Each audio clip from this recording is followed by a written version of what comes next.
जय गुरुजी संगत जी। Divine love for Guruji channel को सब्सक्राइब कीजिए एंड बेल आइकन को प्रेस कीजिए ताकि आपको लेटेस्ट सत्संग की वीडियोस के अपडेट्स आपको मिल सके। एंड प्लीज वीडियोस को भी लाइक कीजिए। जय गुरुजी।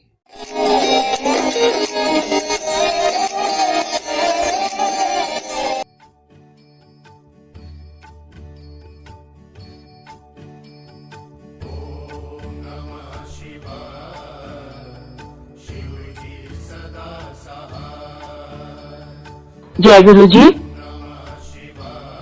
गुरु जी की जय। गुरु जी महाराज। जय गुरु जी की प्यारी संगत को बहुत बहुत प्रणाम। मेरे प्यारे डिवाइन महाशिव गुरु जी को बहुत बहुत मेरा नमन, अनंतम शुक्राना। और सारी संगत को मेरा बहुत बहुत प्रणाम और लख लख बधाइयां। आज गुरु पूर्णिमा के दिन की इतना शुभ दिन है। इस दिन के लिए तो हम लोग तरसते हैं और हमेशा गुरु जी के का बखान करते रहते हैं और अपने गुरु जी के चरणों में शरण में रहते हैं। ऐसे गुरु का को बल बल जाऊं। बहुत बहुत बधाइयां गुरु आश्रम को, गौरव अंकल को और सारे सेवादार अंकल को, जिन्होंने गुरु जी ने मुझे ये मौका दिया।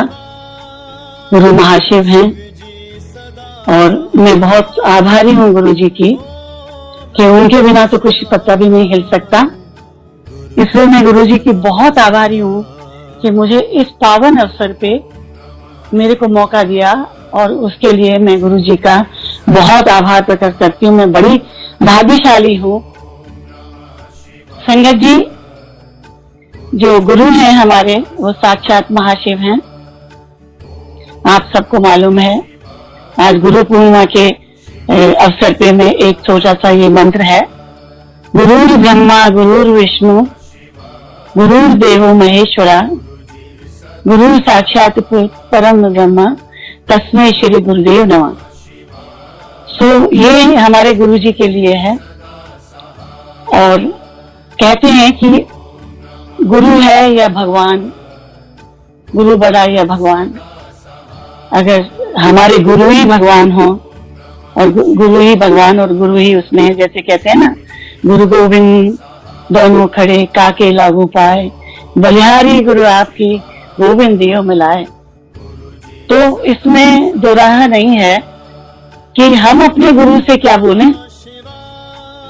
हमारा तो गुरु ही खुद भगवान है। खुद हमारे गुरु जी भगवान है, खुद शिव हैं, महाशिव हैं। तो वो गुरु भी हैं और भगवान भी हैं। इतने प्यारे हमारे गुरु जी। ना इस दुनिया में कभी इस तरह के गुरु आए हैं, ना कभी आएंगे, जिनकी लीला का बखान कोई कर ही नहीं सकता।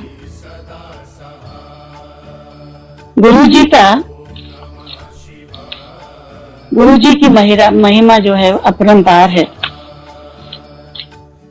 और उनकी महिमा जितनी करे उतनी कम है। उसका बखान हम तो चलते फिरते रोज करते हैं। रोज हम अपने गुरु जी को प्यार करते हैं, नमन करते हैं, उनकी पूजा करते हैं।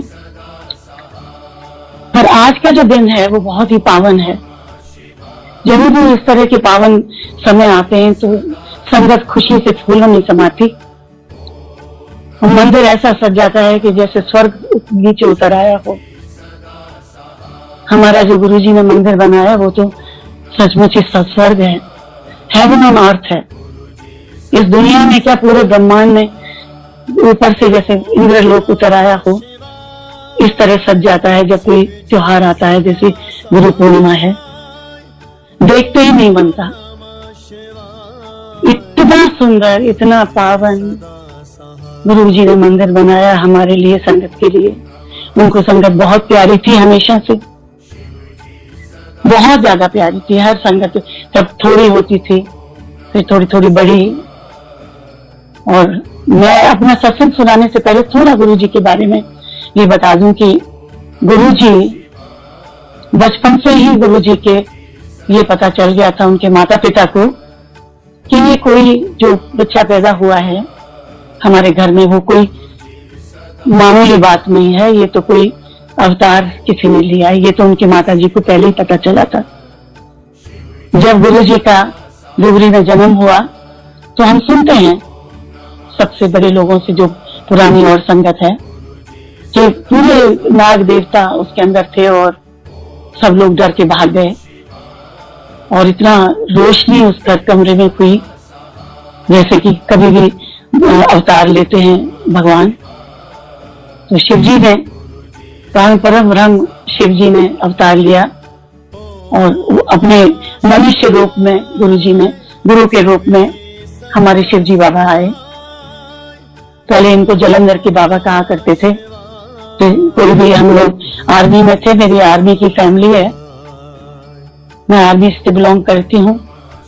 तभी भी सुनती थी कि कुछ जलंधर के बाबा जी हैं और वो सबके कैंसर, किसी का, सबका उद्धार करने के लिए आए हैं और सब कुछ करते हैं। गुरु जी को मैं, शिव जी की खुद भक्त हूँ। मैं बचपन से मैं शिव जी की भक्त रही हूँ, बहुत मेडिटेशन किया है, गुरु जी शिव जी की भक्त की है। मेरी नानी 106 साल की, उनका देहांत हुआ, परलोक में गई क्योंकि वो गुरु जी की भक्त थी। उन्होंने हमें सिखाया, हमारे परिवार में शिव जी को बहुत इष्ट देवता हैं। मुझे भी बचपन में जब छोटी थी तब से मैंने व्रत रखने शुरू किए, जबकि गुरु जी व्रत में नहीं बिलीव करते थे। जब से गुरु जी ने हमको ये बताया कि व्रत वगैरह नहीं किया करो, या शिवरात्रि पर जब शिव जी की शादी हुई है तो क्या अपने पेरेंट्स के वेडिंग एनिवर्सरी पे आप भूखे रहते हो, ये मैंने गुरु जी से खुद उनके शब्दों में, वचनों में बहुत दफे कहते हुए सुना। समझिए, अगर मैं सत्संग कर रही हूँ तो उस वक्त मैं सत्संग नहीं बोल रही हूँ, ये गुरु जी मुझसे बुलवा रहे हैं। मेरा अपना तरीका है, अपना गुरु की बड़ाइयां करने का, गुरु की महिमा करने का। मैं कभी गुरु जी की महिमा करते करते, बातें करते करते कहीं और दूसरी जगह पहुंच जाती हूँ और कुछ गुरु जी की बातें करने लग जाती हूँ। तो उसके लिए तो गुरु जी जाने, वही जानी जान है, वो हमारे पिता है, माँ है। तो गुरु जी, आपसे सिर्फ मैं ये कहना चाहती हूँ कि आप हमारे गुरु ही नहीं हैं, आप हमारे माता पिता, सखा, सब कुछ हैं। मैं तो अपना यही सोचती हूँ कि मेरे गुरु मेरे शिव जी हैं और मेरे सखा हैं, मेरे माता पिता, सब कुछ है और हमारे लिए, सबके लिए वही है। अब मैं ना समय लेते हुए गुरु जी आपसे आज्ञा लेती हूँ। गुरु जी, आप ही जो सत्संग करवाएंगे, इसमें कोई भी गलतियां हो तो मुझे माफ करिएगा। आपके रस में डूबे हुए हैं हम लोग सब। जो गुरु परिवार आपने बनाया है, ऐसा परिवार कभी दुनिया में नहीं हो सकता। ऐसा मंदिर बना के गए हैं जिसमें गुरु जी कहते थे कि आ जाओ, दर्शन कर लो, किसी टाइम दर्शन दुर्लभ हो जाएंगे, लाइनें लगेंगी। तो हम सोचते थे कि गुरु जी क्या कह रहे हैं, लाइनें तो अभी भी लगी है। जब 100 थे, 50 थे, एम्पायर स्टेट में, फिर जलंधर में भी थे, चंडीगढ़ भी गुरु जी रहे, पंचकुला भी रहे, कैलाश भी रहे। तो हम सोचते थे कि गुरु जी ये क्यों कह रहे हैं कि लाइनें लगेंगी, तो क्या, तो गुरु जी तो हमारे साथ है, तो हम बाद में, मेरे जान के बाद लाइनें लगेंगी, ऐसा क्यों बोला, हमें दुख होता था। तो हम सोचते थे शायद कि चंडीगढ़ जाएंगे या कुछ है। हम लोग तो अनजान लोग थे तब।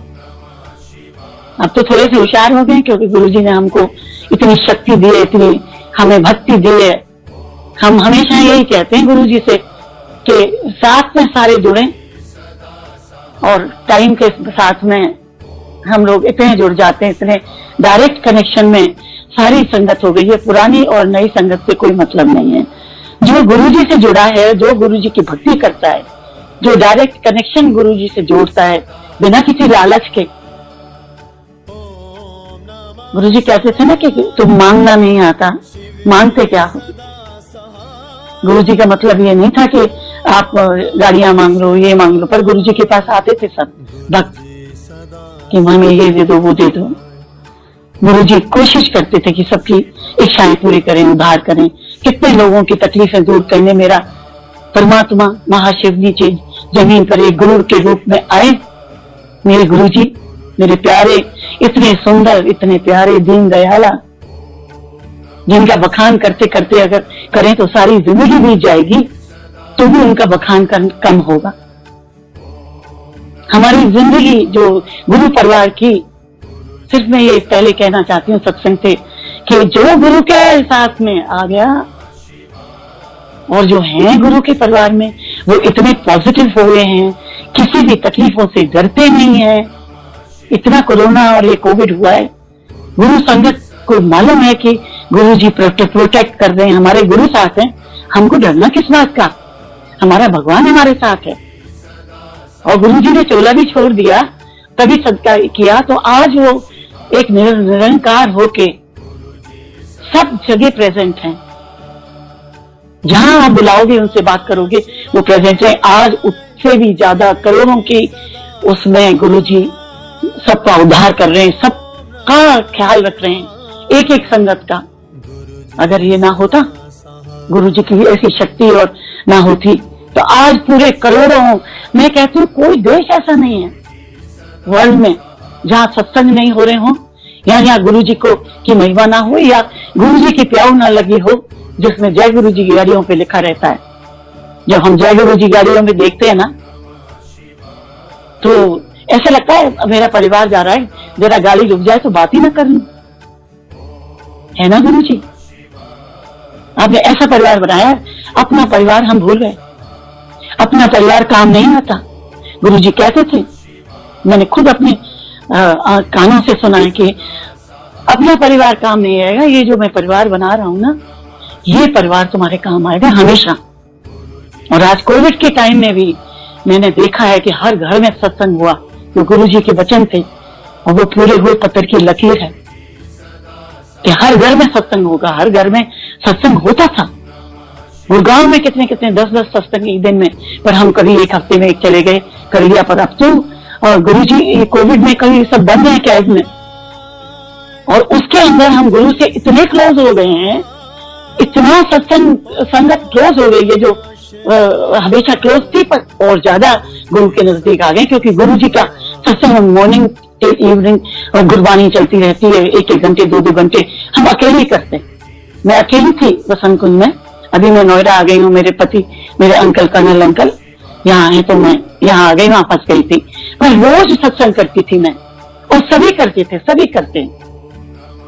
सो गुरु जी ने कितना प्यार, कितना वो दिया है और दे रहे हैं। सो संगत जी, गुरु जी कहीं नहीं गए, गुरु जी जो चोले में थे उससे ज्यादा ब्लेस कर रहे हैं। उस टाइम तो ब्लेस किया, भाग्यवान है। आप सोचते होंगे कि हमने गुरु जी को छुआ, हमने गुरु जी से बात की, तो कोई वो है नहीं। आज आप जितनी भी सिमरन करोगे, गुरु जी को याद करो। गुरु जी को क्या चाहिए? गुरु जी ने दिया ही दिया है, गुरु जी ने किसी से कुछ नहीं लिया। गुरु जी को सिर्फ प्यार चाहिए, उन्हें याद करिए।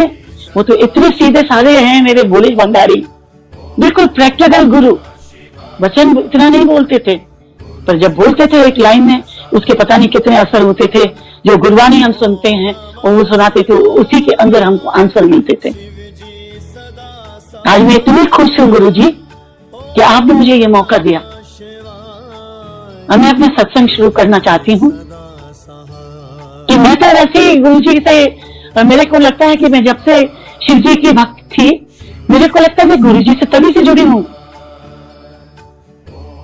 गुरु जी से मैं तभी से जुड़ी हूँ जब मैं फिर भी मैं इस जन्म में, मैं आपको संगत जी बताती हूँ, मैं मेरा परिवार फौजी परिवार है। मैं थोड़ी सी बैकग्राउंड बता दूं, मैं फौजी की बेटी हूँ, मैं फौजी की वाइफ हूँ। मेरे कर्नल अंकल जिन्होंने 3 लड़ाइयां भी देखी, और मेरे पति अंकल, कर्नल अंकल बोलते थे गुरुजी उनको। उन्होंने ये कहा कि अगर मेरे 10 बेटे भी हों तो मैं सिर्फ फौज में दूंगा, देश की सेवा के लिए दूंगा। मेरे बच्चे हुए 3 गुरुजी की कृपा से। बेटी बड़ी है, उसके हस्बैंड एयरफोर्स में ब्रिगेडियर रैंक पर हैं, जिसको ग्रुप कैप्टन कहते हैं। वो भी शौर्य चक्र हैं, वो भी शिव जी भगवान और गुरु जी की कृपा। पता नहीं कितने सालों से कृपा है, जब से बच्चे पैदा हुए तब से मेरे साथ होंगे ना गुरु जी, जब शिव जी भी कर रही हैं तो शिव जी तो मेरे साथ है, तो मेरे गुरु जी साथ हैं। उनकी ब्लेसिंग मुझे बचपन से मिल रही है। मेरे अभी 99 में पहला बेटा 56 इयर्स का है, वो कर्नल रिटायर्ड है। ये बेटा जो गुरुजी ने जिसको जिंदगी दी, जो खत्म था, उसका कोई भरोसा नहीं थी कि सांस आएगी कि नहीं आएगी, वो गुरुजी ने दी। हर पल, एक एक पल, सुबह उठती हूं तो मैं बिस्तर से नहीं उठती हूं जब तक मैं कुछ शुक्राना नहीं करती कि गुरुजी इन सांसों का शुक्राना, मेरे परिवार पे कृपा करने का शुक्राना, मेरे गुरु परिवार की रक्षा करने का शुक्राना। और सबसे बड़ा जो मैं आपसे जुड़ी, मेरे बेटे को जो घायल था कारगिल की लड़ाई में, जिसका जिंदा रहना बचना मुश्किल था, उसको जिंदगी दी, उसका शुक्राना, बहुत शुक्राना। मैं मीडिया में नहीं आती थी पहले गुरुजी का, कभी भी बच्चे कहते थे कि मम्मी गुरुजी ने इतना तुम्हारे लिए किया है, तुम क्यों नहीं अपना सत्संग यूट्यूब पे डालती हो या कुछ डालती हो। मैंने कहा गुरुजी मेरे दिल में, गुरुजी के मालूम है सब, पर गुरुजी ने मुझे सपने में बोला कि तुम 2014 की बात है कि तुम सत्संग करो, जाओ गुड़गांव जाओ सत्संग करो। उसी दिन कमांडर अंकल से बात हुई और मैंने सत्संग किया, जो शायद वायरल भी हो, मतलब हो गया है। गुरु आश्रम में था, किसी ने वहां से, मैंने तो मना किया था, पर वो हो गया तो कोई बात नहीं। उसमें भी किसी का कसूर नहीं है, उसमें गुरुजी किसी को ब्लेसिंग देना चाहते हैं। हो सकता मुझे ही ब्लेसिंग दी है कि रेणु आंटी कोई हर्ज नहीं है, अपनी करो, सबको बताओ। गुरु क्या है? परमात्मा है वो।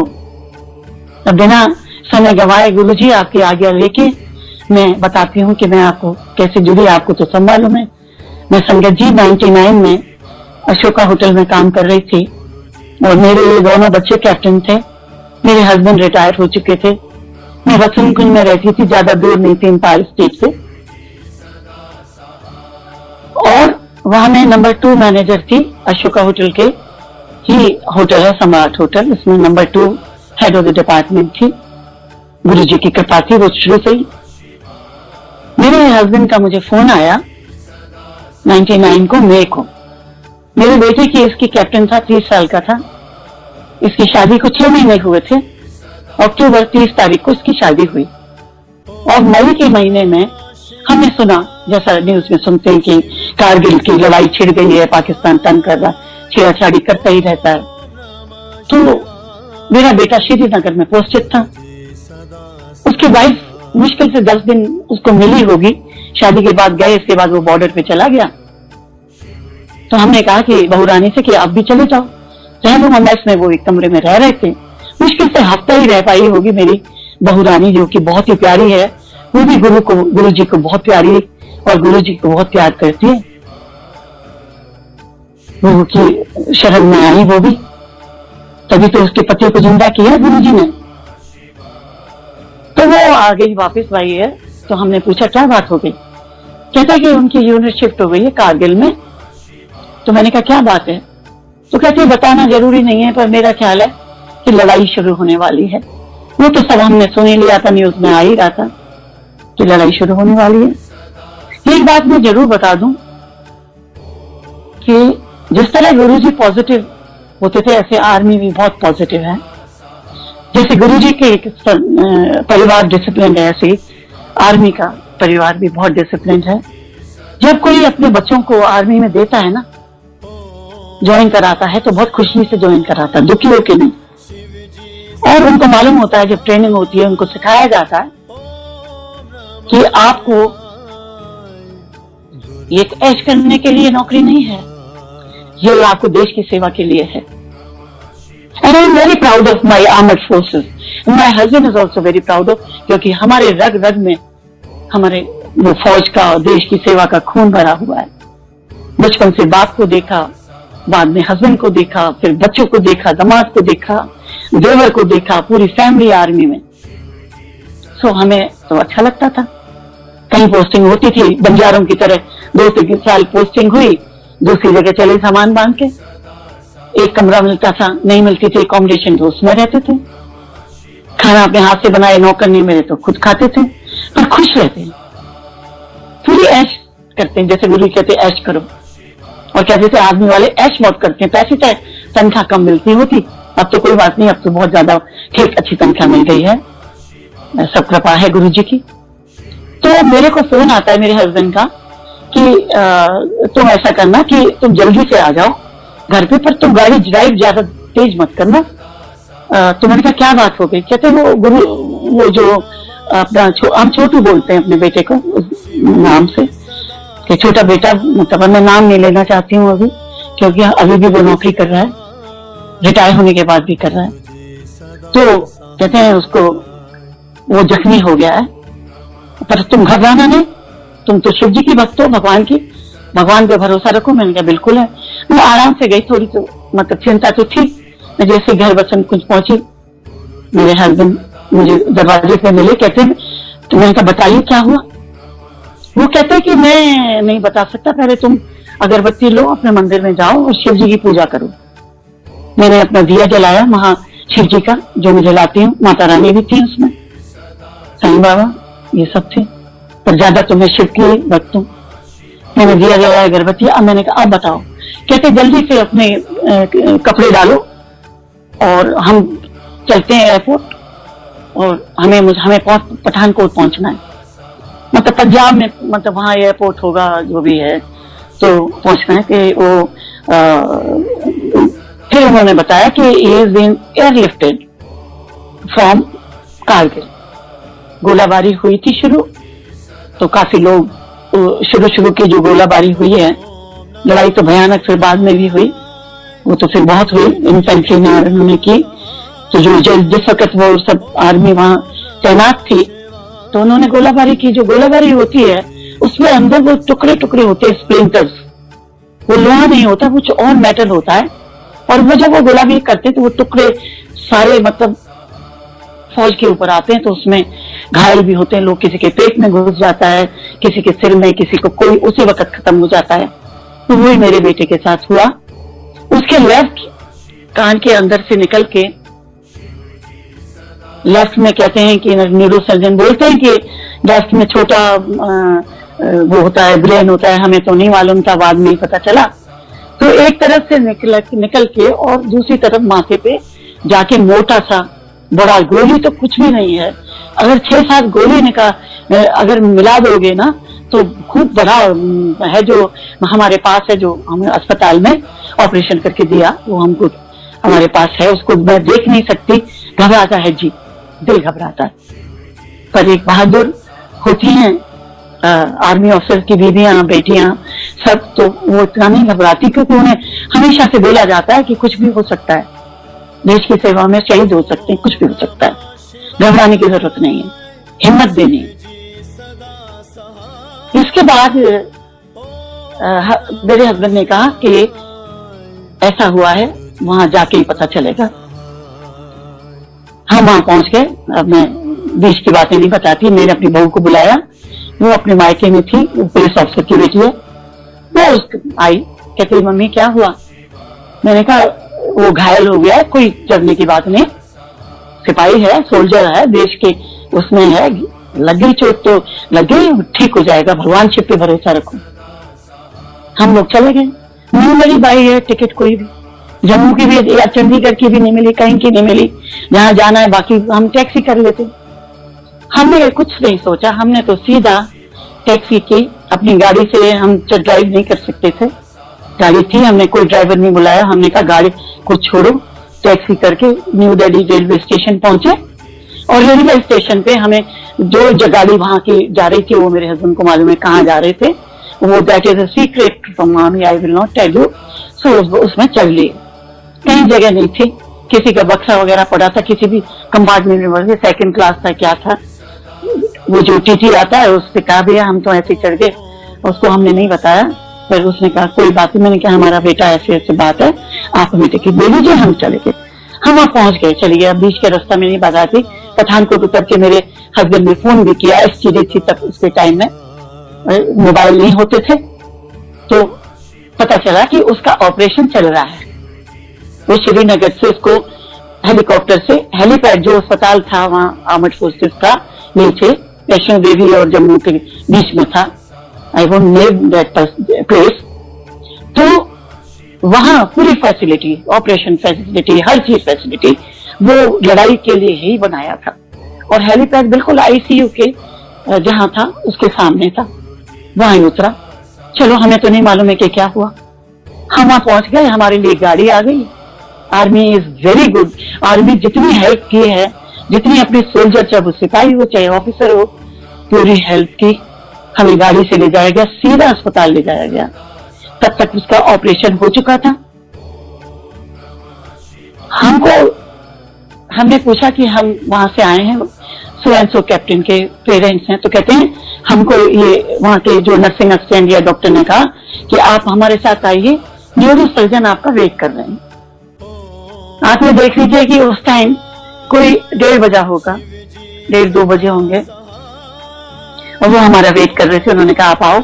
उन्होंने सबसे पहले हमें पानी पिलाया और उन्होंने कॉफी पिलाई। उन्होंने बोला आपका बेटा का ऑपरेशन हमने कर दिया, जितनी हमसे कोशिश हो सकती थी, भगवान का नाम लिया और हमने किया है।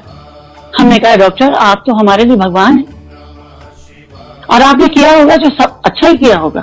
अब आप बताइए हमारे बेटे को हुआ क्या? कहते आपके बेटे को खूनों के अंदर उसके इतनी ब्लीडिंग ब्रेन से हुई, लेफ्ट में कान के पीछे, और ये कि उसकी पूरी वर्दी खून से भरी हुई थी, बेहोश था।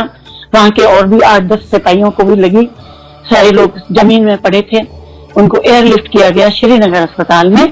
और श्रीनगर में जो डॉक्टर था, जो एक्सरे डिपार्टमेंट का, जब एक्सरे डिपार्टमेंट में गया तो उसके ब्रेन का जो एमआरआई किया, जो भी किया गया था, वो एमआरआई था या क्या था, पहले नॉर्मल एक्सरे किया था, क्योंकि अगर उसके अंदर गोली होती है या होती है तो एमआरआई की टेबल पे ही इंसान खत्म हो सकता है, अगर उसके अंदर कोई लोहे की चीज या कोई ब्रेन में होती है, ऐसा उन्होंने बोला।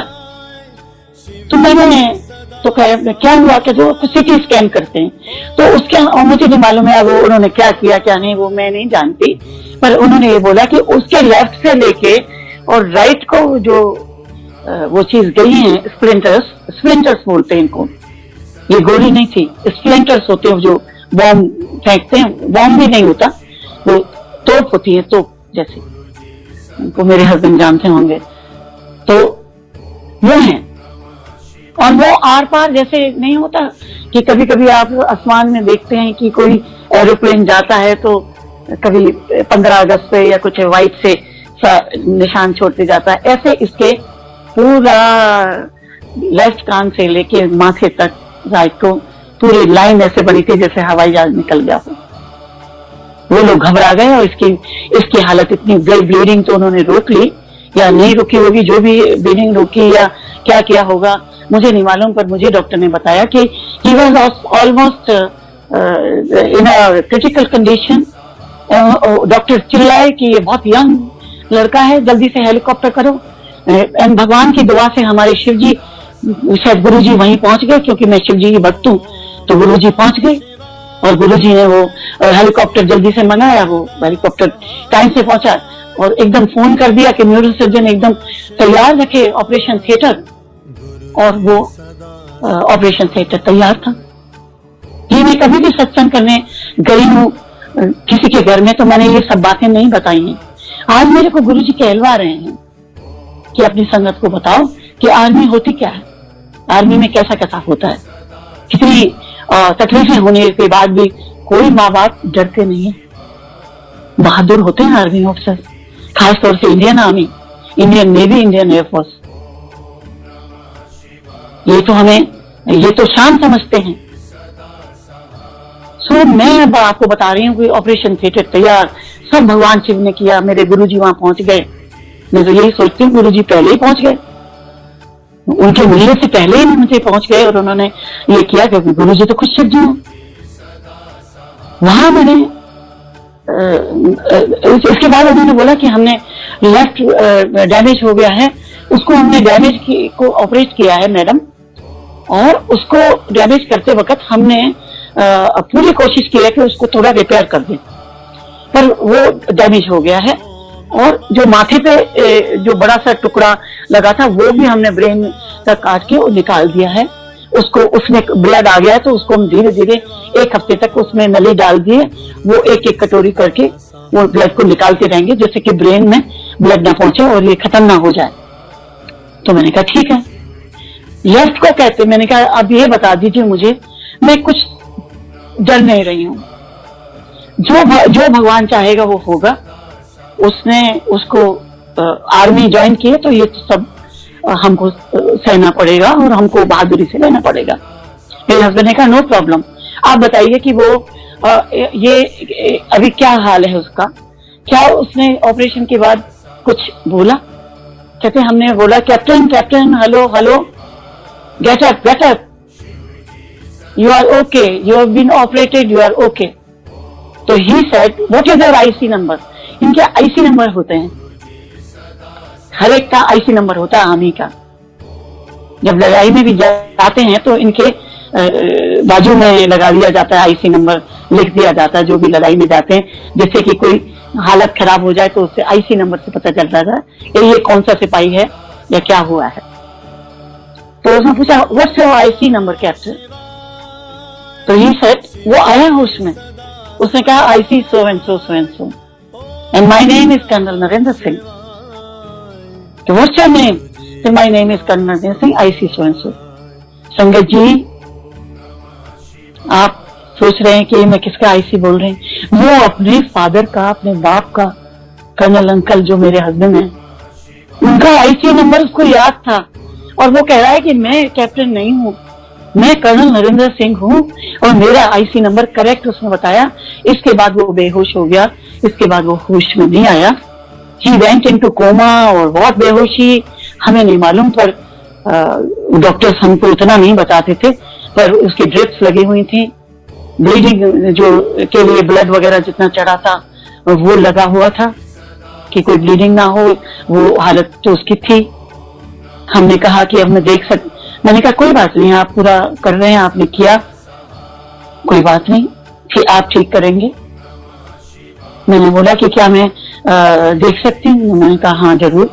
हम गए, हमने देखा अपने 30 साल के बेटे को उतनी कैसी हालत में कि जो आंख बंद करे हुए, आप समझ सकते हैं माँ बाप की क्या हालत होगी। मेरे हस्बैंड ने एक भी आंसू नहीं बहाया, न मैंने बहाया वहां, क्योंकि वहां बहुत सिपाही भी थे जो कि घायल थे, 10, 15, 20 सिपाही थे जिनकी हालत भी खराब थी। ये तो मैंने उस टाइम मैंने देखा और मैं बाहर आ गई। हमें गाड़ी भेजी गई कि आप जाइए, आपका इंतजाम है। एक मेस में 2 कमरों का एक हिल स्टेशन है, वो बहुत बड़ा, वहां हमको मेस में दिया, हमें खाना वगैरह सब तैयार था, मेस में हमें रहने की जगह दी। और हमारे पास न दिया था न भगवान के कोई मूर्ति थी। हम सुबह उठे, नहाए धोए, सबसे पहले हम मार्केट गए, हमने शिव जी का परिवार का वो फोटो लिया, माता रानी वैष्णो का फोटो लिया, तब तक मैं मानती थी उनको। और साईं बाबा का किसी ने लोधी से हमको भेजा था 3-4 दिन बाद कि आप ये रखो, साईं बाबा का लोधी मंदिर से आया है, वो जरूर ठीक हो जाएगा, जरूर उठेगा। उन्होंने कहा नहीं रख सकते, आईसीयू में नहीं रख सकते। तो मैंने कहा क्या मैं फिर भी मैंने क्या किया कि प्लीज आप करिए। तो मैंने एक शिव चालीसा ली, क्योंकि शिव चालीसा मुझे कंठस्थ याद है, तो मैं शिव चालीसा पढ़ती थी और इतनी भक्ति का मैंने शिव चालीसा नहीं खरीदी और वो सब भगवान रख दिए और घी का दिया, अखंड दिया जला दिया। और वो दिया मैंने कहा जब तक नहीं बुझेगा, जब तक मेरा बेटा होश में नहीं आएगा। उसमें वहां कोई ना कोई रहता था, बेटी पहुंच गई, दामाद पहुंच गया, बड़ा वाला बेटा पहुंचा, पर वो 4 दिन के बाद उसका भी कॉल आ गया और वो भी वहां चला गया, क्या है ये लद्दाख के ऊपर, उसकी भी वहां भी लड़ाई हो रही थी, तो वहां भी चला गया। मैं नाम भूल जाती हूँ आजकल। तो सियाचिन में चला गया, तो वो भी चला गया, कोई नहीं था। तो मेरे दामाद थे, उनकी पोस्टिंग यहाँ दिल्ली में थी, तो वो आके उन्होंने संभाला और मेरी बेटी भी आ गई, तो सब वो दिया जलाते थे। तो हमारी ड्यूटी लगी कि हम मैं मदर आईसीयू में रहेगी और उनकी वाइफ, मतलब उसकी मेरी बहू, वो रह सकते हैं बारी बारी से। रात को बेटी ने नाइट की ड्यूटी करी, रात को थोड़ा सो जाती थी, थोड़ा उसको देखती थी, उन्होंने अलाउ किया था। तो ऐसे करके कहानी चलती रही। वो बेहोश था, हमेशा मैं जाती रहती थी करके। इतनी देर में मैंने कहा मैं नंगे पैर में वैष्णो देवी तो हुआ, मानने लगी थी। मैं वैष्णो देवी गई, एक दो सिपाही गए, वहां उनको बताया। मैंने वैष्णो माँ से कहा कि वैष्णो माँ, मुझको अगर आपने ब्लेस करना है तो मैं, वो गुफा नहीं थी उन दिनों, वो अच्छी बन गई थी, इतनी भीड़ होती है, मुझे थोड़ा पूजा कर लेने दो। वहां तो शिव जी भी हैं, मंदिर है सबका। पहले शिव जी के जल चढ़ाया, सब मैं माता के गैलरी में गई तो आपको संगत जी भीड़ नहीं होगा कि कोई बंदा नहीं था, 2-3 बंदे निकल रहे थे और उनको खबर पता चल गई थी पुजारी को, कि पुजारी को हम पहले से जानते थे, वहां के मिनिस्टर चित्तर में गई थी। तो उन्होंने पूरी पूजा कराई और हाथ में उनका जो होता है दिया कि बच्चे के तकिए के नीचे रख देना। वहां से हम आ गए और हम, मेरी ड्यूटी शुरू हो गई। रोज जाती थी, देखती थी। इतने में रात में सपना आता है कि शिव जी पूरे अवतार में और माँ पार्वती खड़ी हुई हैं सपने में। सुबह का सपना था और कहते हैं कि मैंने कहा माँ, मैं हमेशा गुरुजी निकलता है, अब तो शिव जी के लिए भी गुरुजी निकलता है। मैंने कहा शिव जी महाराज, मेरे बेटे को ठीक कर दो। कैसे होगा, वो तो बेहोश पड़ा है, कोमा में चला गया है, डॉक्टर कहता है। दिमाग तो चल रहा है पर वो बेहोश है, कोई उसको मूवमेंट नहीं। तब वो गुरु वहां से, वो शिव जी कहते हैं, जो पार्वती जी कहती हैं, और कहते हैं कि उसको पेट में खाना डालो तब वो उठेगा। उसके पेट में 3-3 दफा बोला। मैं सुबह गई, मैंने कहा कौन सर्जन है कि कहाँ है, मुझे मिलना है। मैं उनके पास गई कि मुझे सपना आया है तो शिव जी मुझे कह रहे हैं कि इसको खाना दोगे तो ये कोमा से उठ जाएगा। वो कहते हैं आप क्या बात करती हैं, वो चोकिंग हो जाएगी, वो ही बस खाली उसको बिल्कुल चोकिंग हो जाएगी, ऐसा कर ही नहीं सकते, ये कोमा। तो मैंने कहा ठीक है। दोबारा गई, नहीं माने। तीसरी बार गई, वो भी तंग आ गया। कहते हैं कि अरे मैम आप इतना कह रही हो, आप लिख सकती हो कि मेरे बेटे को कुछ हो गया तो मैं जिम्मेदार हूं। मैंने कहा हाँ मैं लिखूंगी, वो तो वैसे ही खत्म था।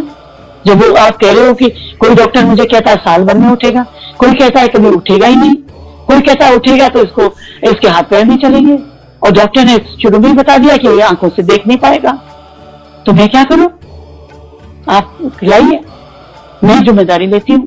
मैं चली गई, डॉक्टर चुप हो गया। जब मैं मॉर्निंग में जब गई तो देखो गुरु जी की कृपा और शिव जी की, उसके नाक में नली डाल दी। और ये बात कब की है, ये बात तभी की नहीं है कि जब वो कोमा में गया। ये बात जब की है जब 2 महीने तक वो उसमें था और उठ नहीं रहा था। 2-2.5 महीने हो गए थे तब ये सपना आया था, तभी नहीं आया था। 2.5 महीने हो गए थे, कोमा में था, कोई होश नहीं, कितना ही पिंच चुभो, कुछ भी चुभो, कुछ नहीं मतलब।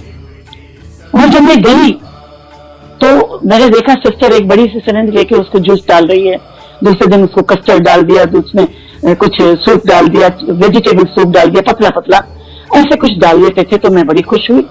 तो मैंने कहा कि क्या मैं ला सकती हूँ मौसमी जूस, आप यहाँ से देते हैं, आर्मी के मैच से तो उतना नहीं अच्छा होता होगा। मैं डॉक्टर कहते हाँ ला सकती हैं आप। तो मैं वो अपने हाथों से, कोई मिक्सी नहीं थी, करके ले जाती थी। अब ये बहुत बड़ा सत्संग हो जाएगा, इसलिए मैं यहीं से शॉर्ट करती हूँ कि इसके बाद मैं उसके हाथ लेके बैठी रहती थी। तो मतलब ऑलमोस्ट 3 महीने होने वाले थे। तो मैं उसके कान में बोलती थी और शिव चालीसा बोलती थी और कान में उसके बोलती थी। मैंने सुना था पिक्चरों में कि अगर बोलो तो वो सुनता है, कोमा वाला बंदा।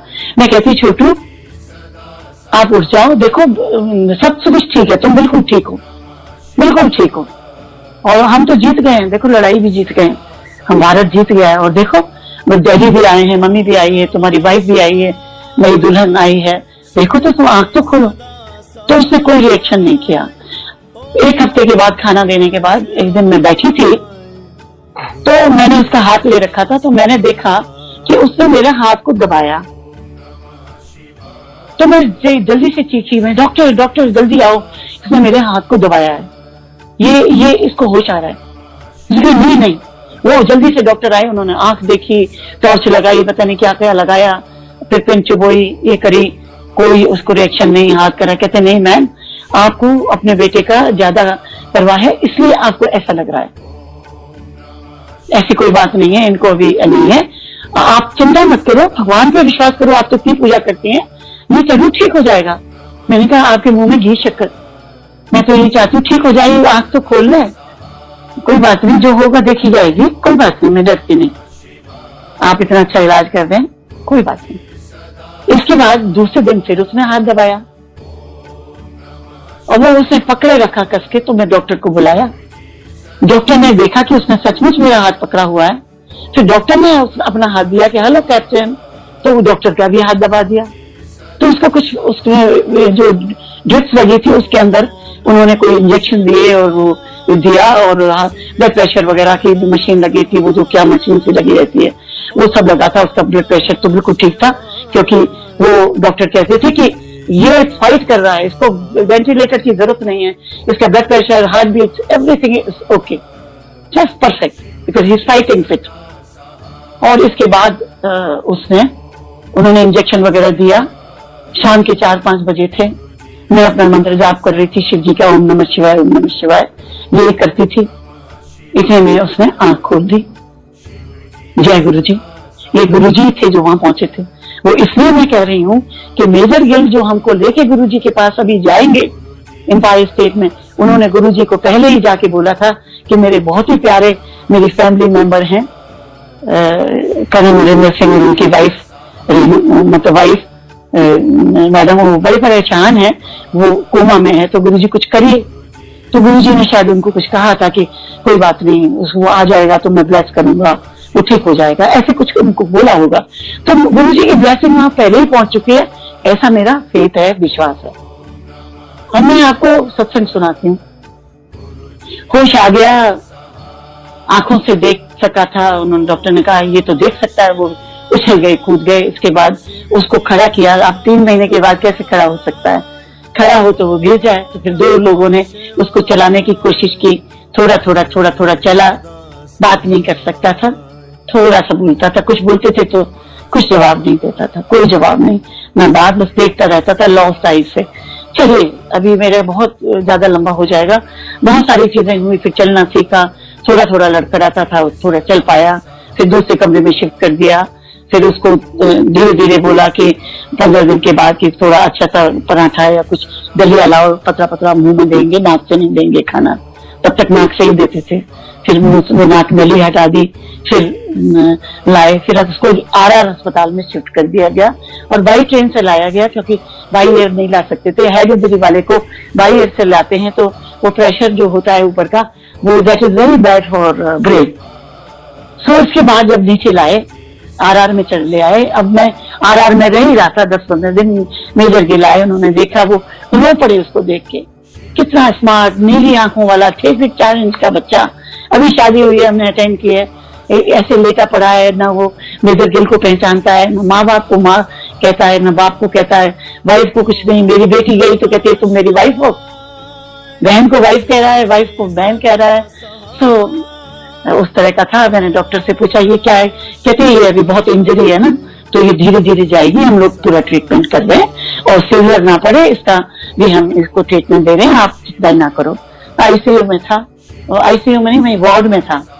तो मेजर गिल ने कहा कि उसी वक्त 1 हफ्ता ही मतलब हो गया था, यहाँ 15-20 दिन अस्पताल में आए हुए, और अटेंडेंट उसके पास हर टाइम रहता था, उसके जेब में हम एड्रेस और उसका नाम डालते थे कि कहीं वॉक तो कर सकता था, चला जाए, कहीं लिफ्ट में उतर जाए तो फिर कैसे ढूंढेंगे, तो हर टाइम उनकी पहरेदारी रहती थी।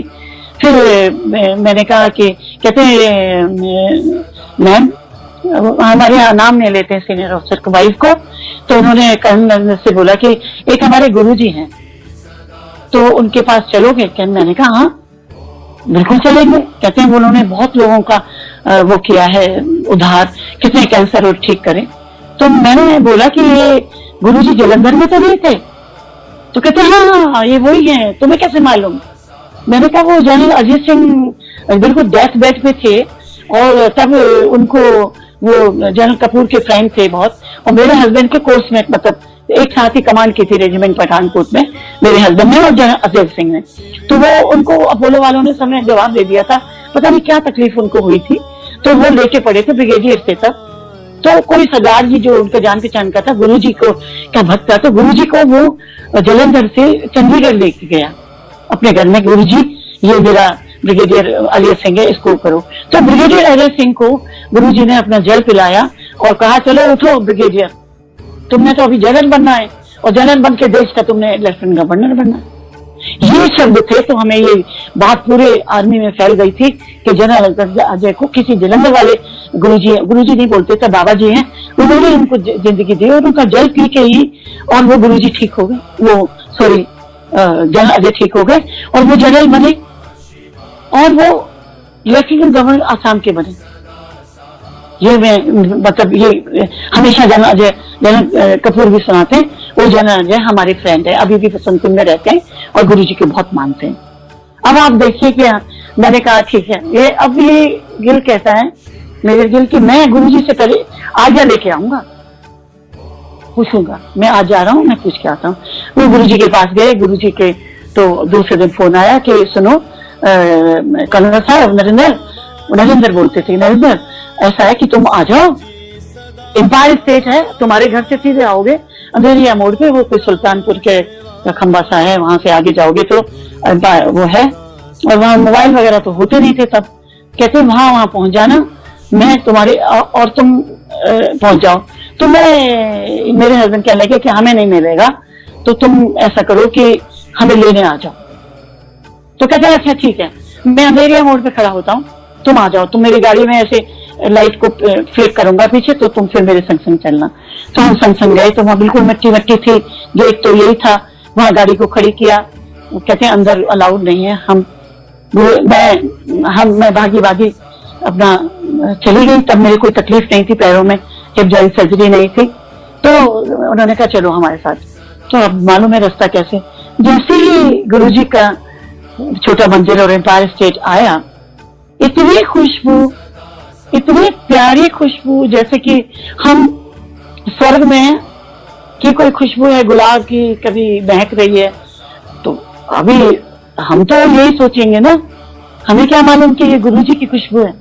हमने सोचा गुरुजी के मंदिर में लाए हैं तो जो गुरु महाराज हैं वो पूजा वूजा करते होंगे, धूप बत्ती और उनके मंदिर में चलता होगा, कोई साधु जैसे बैठे होंगे या सफेद ड्रेस में होंगे, ऐसे ही गुरुजी होंगे। इतना तो सुना था जलंधर के कि वो बड़े मॉड हैं, वो पैंट शर्ट भी पहनते हैं और वो कुछ चोला भी डालते हैं, ये तो सुना। पर चोला हमने ये थोड़ी सोचा कि इतना सुंदर, इतने प्यारे प्यारे सिल्क के चोले जो क्यों कोई भगवान ही पहनते हैं उस तरह के डालेंगे, हमने सोचा ऐसे ही होंगे। तो खुशबू फैली, उन्होंने बोला कि आप चप्पल उतारो और यहाँ नल और बाल्टी है, आप हाथ धो लो। हमने हाथ धोए, हस्बैंड ने भी, कर्नल अंकल ने धोए और हम धीरे धीरे उतरे नीचे जाके। हम थोड़े से देर हो गई थी तो लाइन थी, तो उसमें 2-4 लोग आगे थे, वो उन्होंने हमें पहले बोल दिया था कि आपने गुरु के चरणों में माथा टेकना है। चरणों में बोला उन्होंने, मुझे ये नहीं बताया कि गुरुजी के चरण वहां हैं और आप बिल्कुल ही पीछे से माथा टेक रहे हो या कुछ। मैंने किसी को देखा नहीं, वो लोग चले गए, मैंने उनको नहीं देखा उन्होंने कैसे माता गुरुजी को टेका, जो और संगत थी पुरानी या जो भी थी। उसके बाद इसमें सबसे पहले चरण करके मेजर गिल ने गुरुजी के लेफ्ट साइड को कान के पास खड़ा हो गया और जैसे ही मेरे हस्बैंड आए, पहले मेरे हस्बैंड ने चरण छुए, आगे थे, तो उन्होंने मेजर गिल ने उनके कान में जो बोला, मुझे तो सुनाई नहीं दिया, पर वो जरूर ये बता रहे होंगे कि जो मैं कल परमिशन आप फिर से लेके गया कि आप मिल ले आऊं उनको, उनका ऐसा बेटा कारगिल में, सारी बात बताई कि ऐसी हालत है, अभी उसको सेमी कॉन्शियस ही है, तो इस तरह हालत खराब है और कुछ ब्लेस करिए। तो जैसे ही मेरे पति, मेरे कर्नल अंकल वहां गुरुजी के सामने पहले हाथ जोड़े और गुरुजी ने, वो बताते हैं गुरुजी ने उनकी तरफ देखा, वो कहते हैं गुरुजी मेरे तरफ देखा, गुरुजी मेरे तरफ मुस्कुराए और फिर गिल ने इशारा किया वो भूल गए थे कि चरण छूना है। तो मेरे हस्बैंड बजाय नीचे पीछे की तरफ जहाँ जोड़े रहते हैं और वहां नहीं ढोक मारा, उन्होंने जाके गुरुजी के पैर पकड़ लिए। और गुरुजी थोड़े दुखी तो थे ना, तो उन्होंने पैर पकड़ के कुछ बोलने लगे थे। तो गुरुजी ने कुछ उसको बोला और वो खड़े हो गए और गुरुजी ने प्रसाद दिया और जाके गुरुजी ने इशारा किया बैठो। और तब मैंने बाद में पूछा कि तुमने वही बात उनको बोली, वही बात मुझे भी गुरुजी ने बोली। गुरुजी ने उनको कहा उठो कर्नल, सब ठीक हो जाएगा बेटा, ठीक हो जाएगा, उठ जाओ, चिंता मत करो, चिंता ना कर, पंजाबी में बोला। तो ये, और आज भी वो यही बात मेरे कर्नल अंकल बोलते हैं कि गुरुजी ने मुझे पहले दिन ही ये विश्वास दिला दिया फेथ कि वो भगवान है। कहते जब मैंने देखा तो मैंने कहा कि मैं आज बहुत अच्छी जगह है, मेरे को भगवान दिखाई दिए हैं गुरुजी में, बहुत शक्ति और रोशनी दिखाई दी मुझको, उन्होंने घर में आके बताया। फिर मैं गई तो मैंने भी चरण छुए और मेरे आंसू बह रहे थे। मैंने कोई जय गुरुजी तो मैंने बोला नहीं, मुझे तो नहीं मालूम कि क्या बोलना है।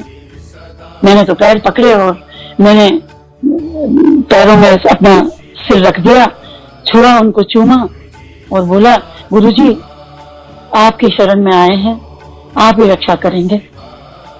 गुरुजी ने कोई मेरा नाम नहीं लिया, कहते उठो, चिंता मत करो बेटा, ठीक हो जाएगा। ये लाइन बोली,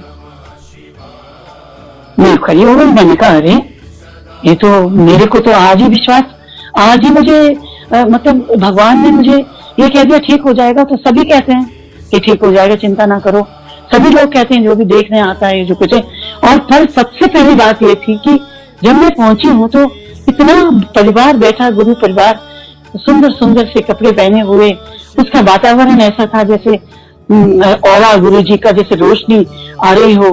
और क्या चोला था वो, उस दिन मैरून कलर का चोला था। गुरुजी मंद मंद मुस्कुरा रहे, इतना रूप उनका सुहाना, आज भी सुहाना है, उस वक्त भी सुहाना था, हमेशा ही सुहाना।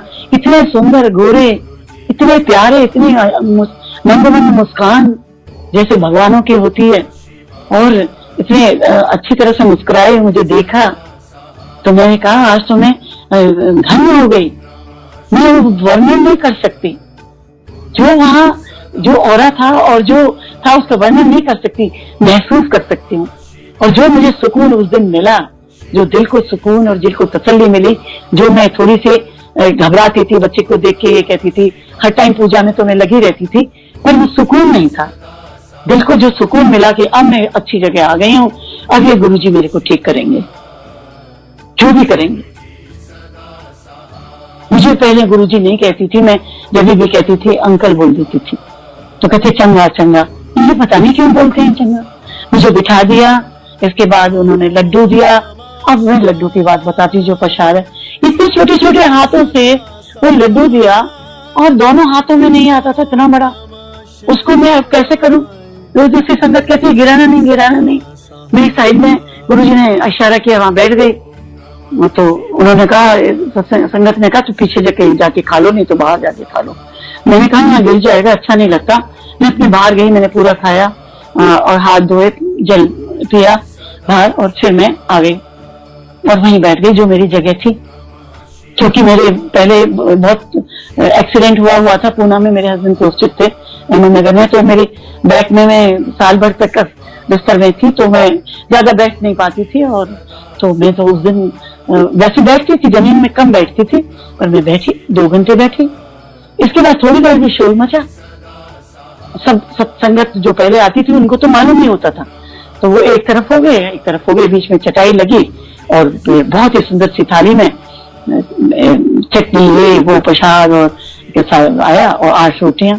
तो मैं देख रही हूँ शक्ल औरों की जो मेरे साथ थे, मेरे अंकल तो दूर थे, अलग थे, और 3 संगत थी। तो मैंने कहा मुझे बताइए ये रोटी हमको मुझे खानी है अकेली? कि नहीं, आपने 2 रोटी दो। उन्होंने मेरे हाथ में 2 रोटी पकड़ा दी तो लंगर की, और कहते कि आप ये जो सब्जी है इसमें हम लोग सब शेयर करेंगे, बाद में जो बच जाएगी उसको बिल्कुल ही सफा करेंगे, इसमें छोड़ना नहीं है, ये गुरुजी का प्रसाद है, यही दवाई है। ये उन्होंने मुझे बताया, इसी से आपका सब कुछ सही होता है, आप ठीक हो जाएंगे। वो सोचती मैं बीमार हूँ। तो इसके बाद लंगर किया, लंगर करने के बाद में अंकल ने बोला कि गुरुजी से आज्ञा लेनी होती है जाने के, वो हमें पहले पता चला। तो लोग पहले, मैंने कहा पहले आज्ञा लेने दो, जाने दो। बहुत बहुत ज्यादा, करीब 100 लोग थे उस वक्त, 100 लोग नहीं, बस वो हॉल भरा हुआ था, बस ज्यादा नहीं थे, होंगे 70-80 तो होंगे, भरा हुआ था पूरा। इसके बाद मैं तो बैठी रही, वो लोग जब चले गए, जब 2-3 ही लोग रह गए तो मैं पीछे लाइन में लगी, मेरे कर्नल अंकल भी लगे, उन्होंने भी माथा टेका, गुरुजी से आज्ञा लेने लगी है। जब मैं खड़ी हुई तो मैंने माथा टेका और मेरे से बोले गुरुजी कि आंटी, रेणु आंटी। मैंने एकदम से मेरा नाम लिया, रेणु आंटी आप एक तरफ जरा बैठो, आप अभी बैठो, आप नहीं जाना। सिर्फ एक लाइन बोली, मैंने कहा ठीक है। मैंने कहा ये मेजर गिल ने बोला होगा ना कि मेरा बेटा इतना बीमार है, तो गुरुजी कुछ बोलना चाहते होंगे, कुछ ब्लेस करना चाहते होंगे। इसके बाद जब वो चले गए, 8-10 सेवादार और अंकल थे, ये सब जितने भी हैं पुराने जोशी अंकल, ये सब थे। तो मेरे को बुलाते हैं कि इधर आओ, इथे आओ। कहते हैं ऐसा करो, पंजाबी बोले बेटा आ सकता है, बेटे को ला सकती हो कल। मैंने कहा हाँ गुरुजी ले आओ। हाँ अंकल ले आऊंगी। हंस दिए हो अंकल बोलने से। कहते चंगा, तो मुझे अब बात याद आती है कि मुझे उस वक्त नहीं मालूम था कि इनको गुरुजी बोलना है। मैं गलती से चंगे अंकल बोल गई। ये क्या मालूम था कि वो सबको अंकल आंटी ही बुलवाएंगे, छोटा बच्चा हो चाहे बुढ़ा हो। हम अपने हस्बैंड को भी हस्बैंड अंकल कहते हैं। मैं तो आम अफसर को भी आजकल अंकल बोल जाती हूँ गलती से। क्या करूँ, गुरु परिवार है, गुरु ने ऐसा रम गए हैं गुरु जी दिल में कि वही बस वही लगता है कि कभी बोलो। तो खैर मैंने कहा मैं ले आऊंगी। दूसरे दिन मैं हॉस्पिटल से वो करके पूछ के इनके परमिशन ले ली कि रात की परमिशन है।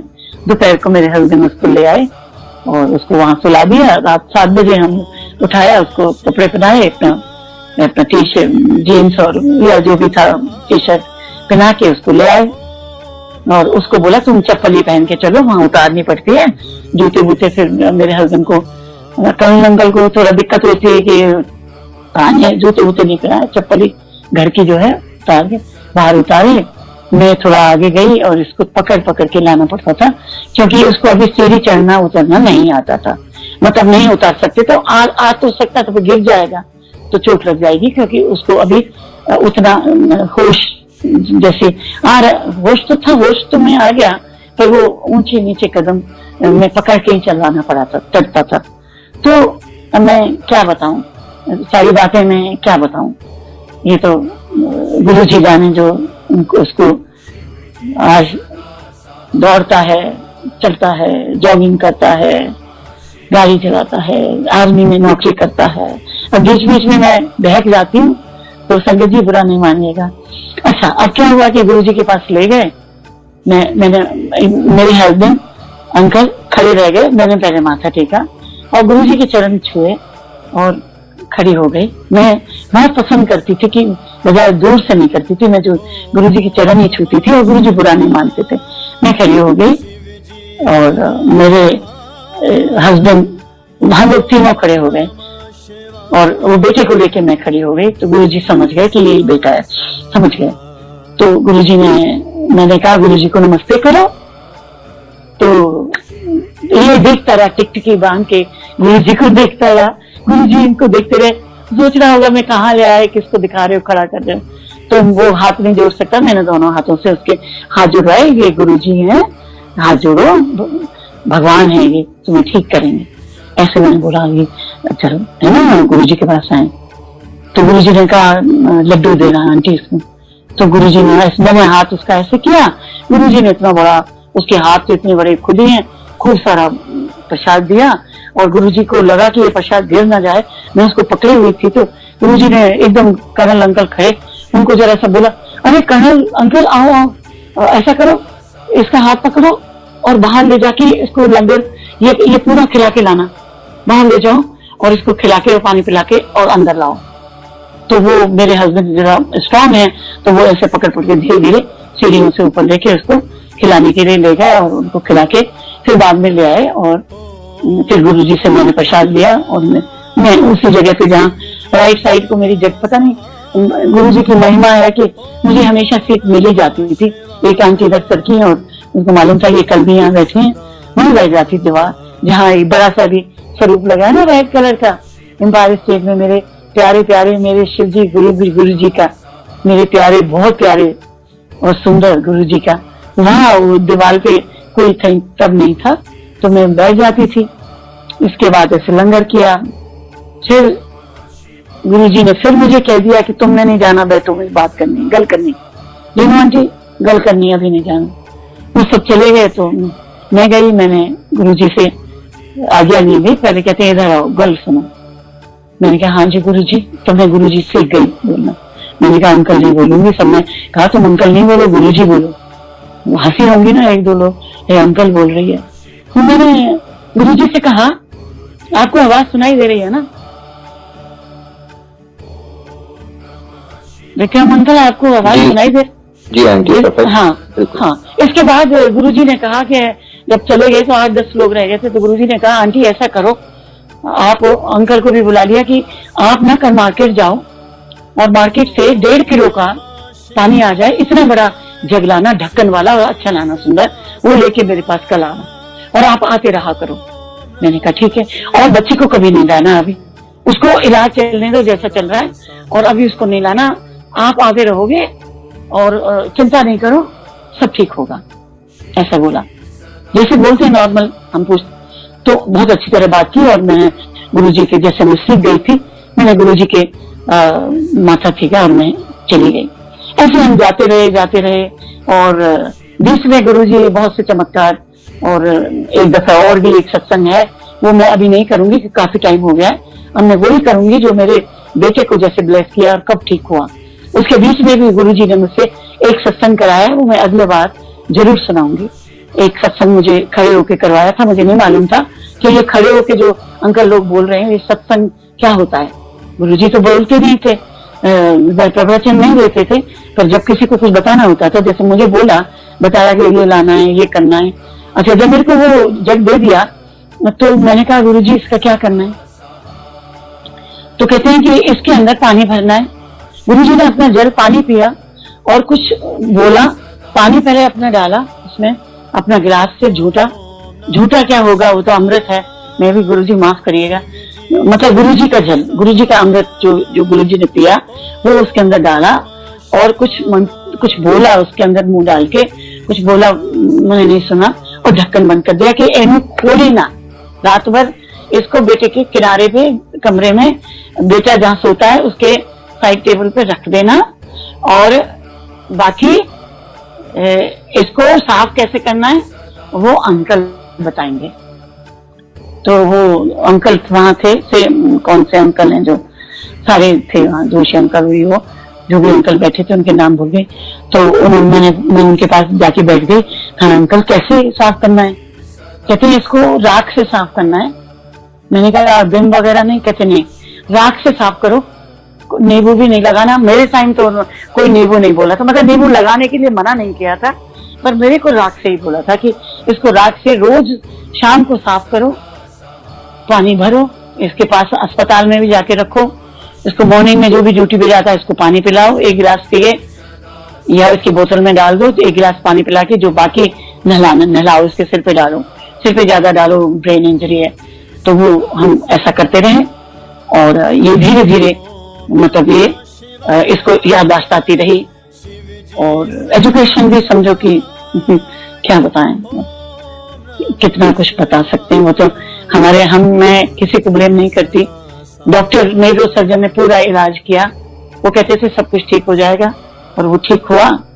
पर हमें मालूम है और आप सब समझ सकते हैं कि क्या है वो सब कुछ। मेरे बेहलदन ने उसको सिखाया, रजिस्टर लेके बैठते थे, ये है घड़ी है, ऐसे चलाया ऐसे करके, मतलब उसको ट्रेनिंग देते थे। फिर अस्पताल में डॉक्टर ने कहा कि इसको ऐसा करा करो, उसको छुट्टी दे दी मेडिकल कि इसको सड़क पे ले जाया करो, इसको बताया करो कि पूछा करो कि ये गाड़ी है ये ट्रक है। तो हम पूछते थे ये बस है, नहीं मालूम, ये स्कूटर है, नहीं मालूम। ये क्या है, नहीं मालूम।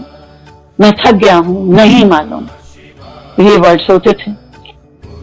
अब क्या, इसके आगे तो मैं कुछ कह नहीं सकती। पर न्यूरोसर्जन कहते थे कि ये धीरे धीरे उसका ब्रेन बहुत ज्यादा इंजर हुआ है, टाइम लगेगा। सो कोई भी बात आप पूछते हैं तो वो जब जाती है तो उसका आंसर वो देर में आता है। जवाब आता है तो वो ये न्यूरोसर्जन की बात है कि ब्रेन इंजरी होती है तो होता है। ये क्या गनीमत है कि गुरुजी ने उसको जिंदा कर दिया और वो आंख खोल के हमारा बेटा हमारे सामने चल रहा है, फिर रहा है। हम मुंह में हाथ में खाना खिलाते थे, खाता था, सब कुछ, पानी पिलाते थे, सब कुछ बात करता, तो थोड़ी बहुत नहीं बात करता। गुरुजी का जन्म पहले दिन से ही किया, उसको असर आया। 2 दिन के अंदर ही जब मैं गई तो कहते अरे मम्मी आ गई, जो उसने कभी मम्मी नहीं बोला, सबको पहचान लिया।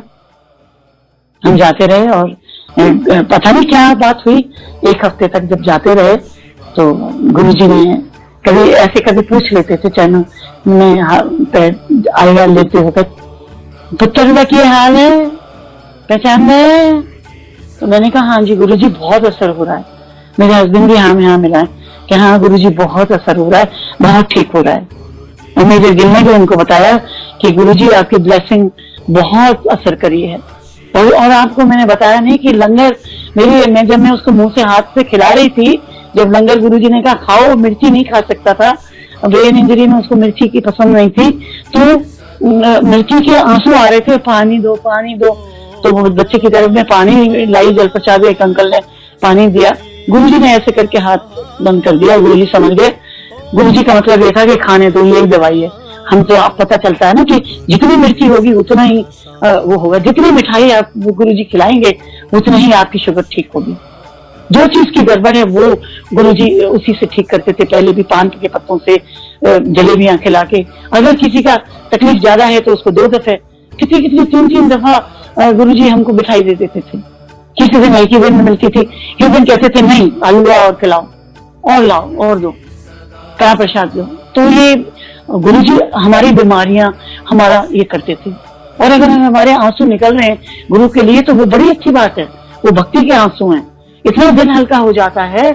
आज भी मैं रोती हूँ, गुरु जी को याद करके रोती हूँ, मैं भक्ति में रोती हूँ। मैं गाना कोई गुरबानी अच्छी चलती है जो चरण कमल तेरे धोए धोए पूरा, और वो जो लास्ट में है कि हम इतने भाग्यवान हैं कि आपके द्वारे आए, वो भजन में सबसे पहले चलाती हूँ अपने घर में सबसे पहले, और वो मैं सुनती हूँ, बहुत अच्छा लगता है।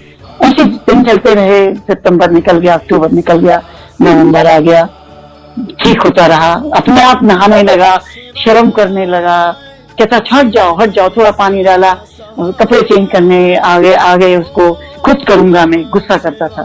तो इतना मतलब इम्प्रूवमेंट।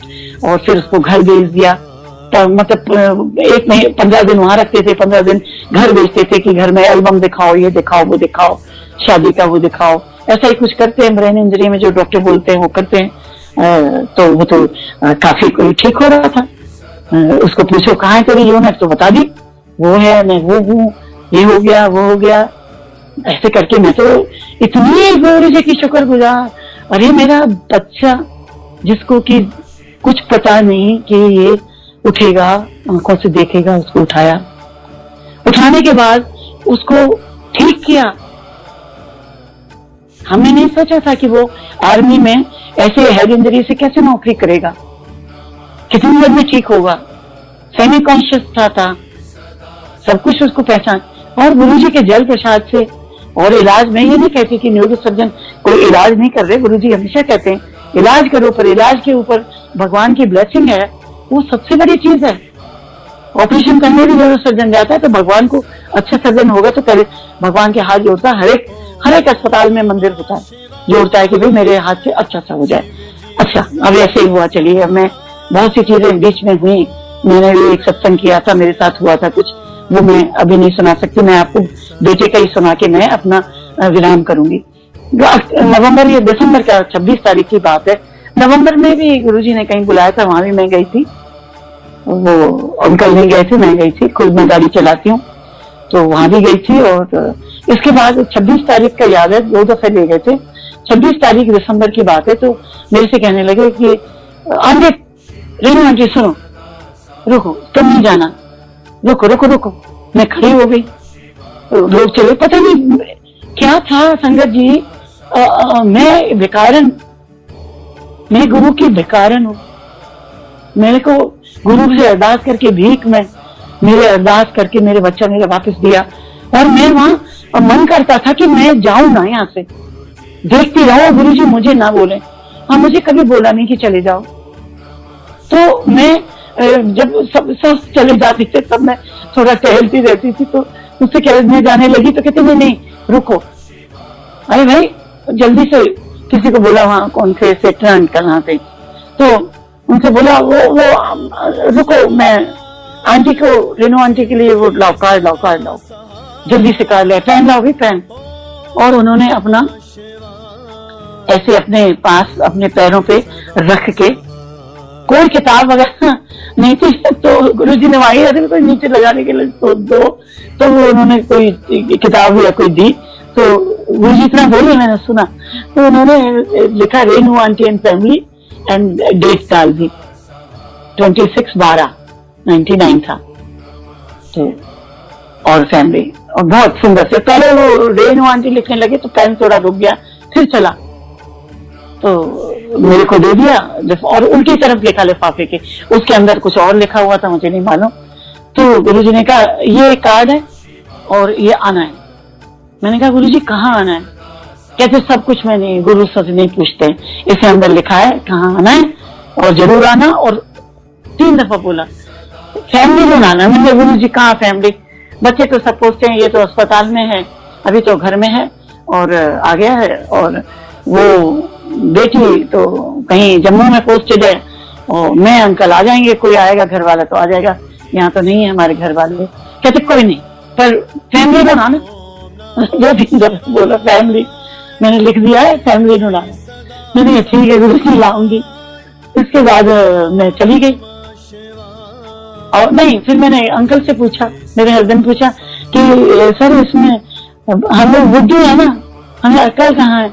हम पूछे जब कार्ड दे दिया उसके अंदर तो देख लो ना कहाँ एड्रेस लिखा है। हमने कहा अंकल कहाँ आना है? कि फार्म हाउस पे आना है। तो कहते हैं अंकल आप लिख दो नंबर। तो उन्होंने फार्म हाउस का नाम लिख के बोल दिया और जगह बता दी, मेरे बर्ड के पास फार्म हाउस है, वहां आना है और इतने बजे आना है। हम आ गए, उसको खोल के हमने देखा तो शादी का कार्ड नहीं था, वो उसमें हिज होलीनेस फलाना फलाना ऐसे कार्ड बना देते थे, जिसकी भी शादी होती थी गुरु के भक्तों की तो गुरु जी ब्लेस करने जाते थे। और वहां गुरु जी की बहुत सुंदर सी हट बनती थी अलग से, हजारों दफा हमने देखी गुरु जी की बनी हुई हट, जहां भी जाते थे ब्लेस करने तो उनका सुंदर सा हट बनी थी। हाँ, प्लेटफॉर्म पे नहीं था, प्लेटफॉर्म पे तो स्टेज थी, खुले में था, धूप थी, खूब बढ़िया। सो क्या हुआ कि मैंने कहा चलो, तो अब आ गए चेंज करके। मैं अपना सलवार सूट पहनी हुई थी कि अपना कुर्ता पजामा पहन के आ गए जो नॉर्मल घर में पहनते। मैंने कहा ये क्या किया तुमने? किसी फार्म हाउस पे गुरुजी बुला रहे हैं ब्लेस करने के लिए, तुम रोज तो पैंट शर्ट पहन के जाते हो, आज तुम कुर्ता पजामे में कैसे जा सकते हो?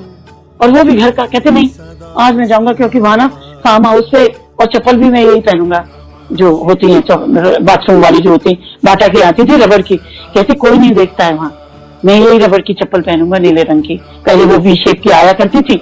मैंने कहा क्यों, वहां कोई किसी ने देख लिया कि क्या पहन के आया कर्नल?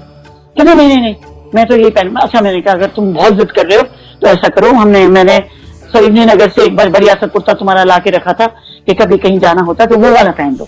कहते हाँ ये बात मान लूंगा। तो वो एक अच्छा था, नया सा था, एक दफे धो के रखा हुआ था, वो बड़ा अच्छा सा था, वो कुछ लखनऊ का काम था या वैसा था, वो पहन दिया। मैंने आप ठीक है चलो, मैं तो गुरुजी को शिकायत करूंगी कि ये मानते नहीं है बिल्कुल बात।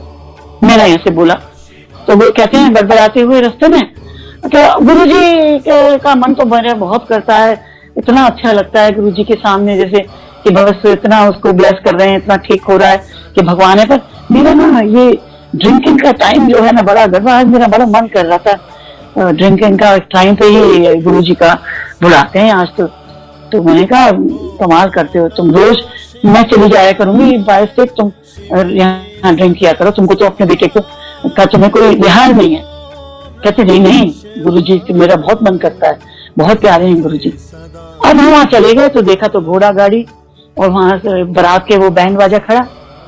मैंने कहा कि और बहुत भीड़ थी, बहुत बढ़िया। मैंने कहा ये तो किसी करोड़पति की शादी है, बहुत ही बढ़िया इंतजाम।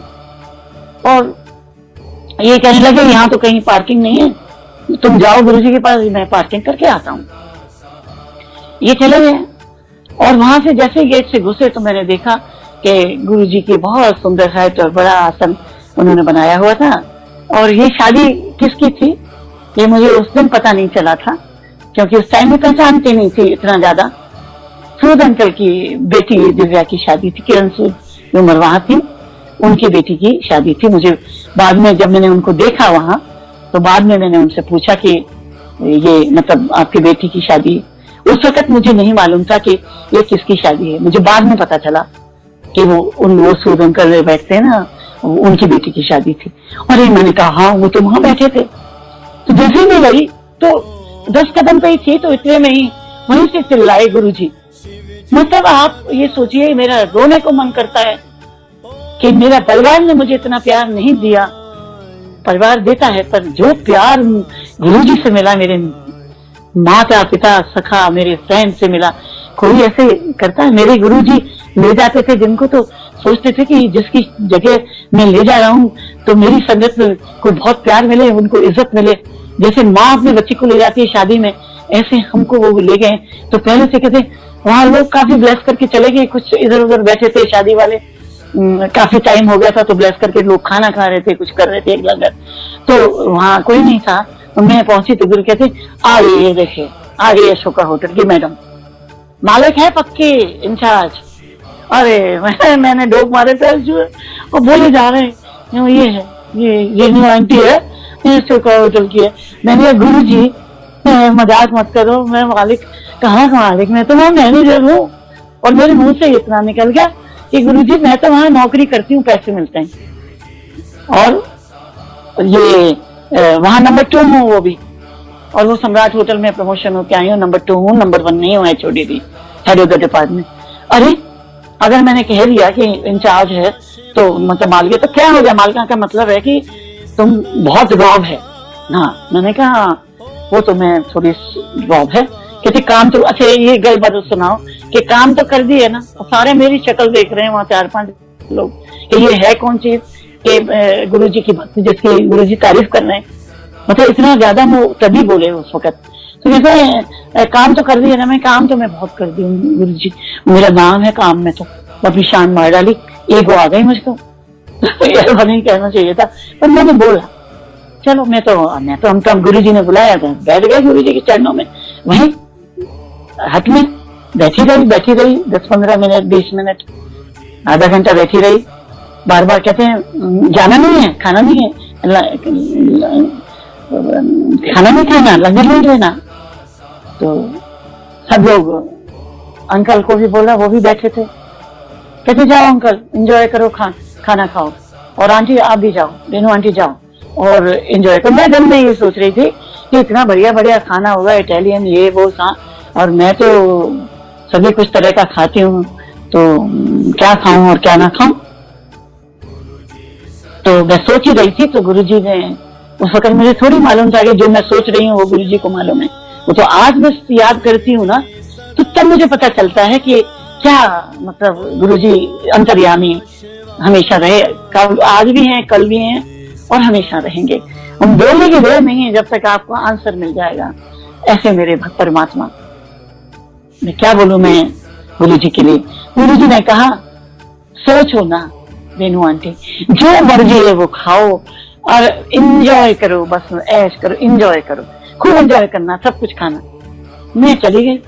फिर भी मेरा ख्याल है कि मैंने वेजिटेरियन खाया था खाना, मुझे अच्छी तरह याद है क्योंकि वहाँ मक्की की रोटी, सरसों का साग ये मुझे बहुत पसंद है, और बाकी चीजें थी वेजिटेरियन भी थी, काफी बहुत सारा सामान था, आपको तो मालूम है। तो मैंने नहीं खाया, मेरे को लगा कि मैं गुरु के पास बैठूंगी, मैं नहीं खाऊंगी, तो मैंने वेजिटेरियन खाया। और मैंने अपने हस्बैंड को भी यही बोला कि तुम ना वेज लेना, आज हम गुरुजी लेके आए हैं।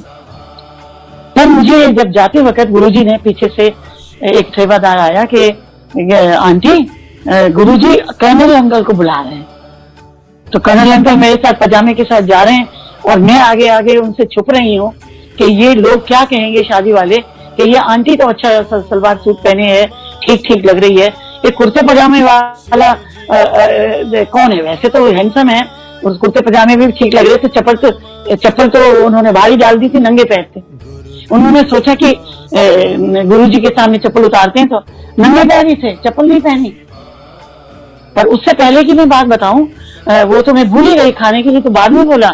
गुरुजी के पास जब मैं पहुंची तो गुरुजी ने बोला कि कर्नल नहीं आया। मैंने कहा गुरुजी आ रहे हैं। हाँ, कुर्ते पजामे में बुलाया मैंने, नीले रंग की चप्पल में बुलाया। मैंने कहा मैंने तभी भी नहीं सोचा कि ये गुरुजी ने है बुलाया है, इसलिए उन्होंने विजिट की है कि कुर्ते पजामे में आ रहे हैं। तो मैंने पीछे मुड़ के दरवाजे पे देखा कि शायद मेरा हस्बैंड आ रहा है, तो गुरुजी ने कुर्ते पजामे पे देख लिया होगा, इसलिए बोल रहे हैं। पर नहीं, वो तो नहीं थे। तो मैंने कहा गुरुजी वो तो नहीं है, वो तो बहुत दूर गए हैं पार्किंग पे।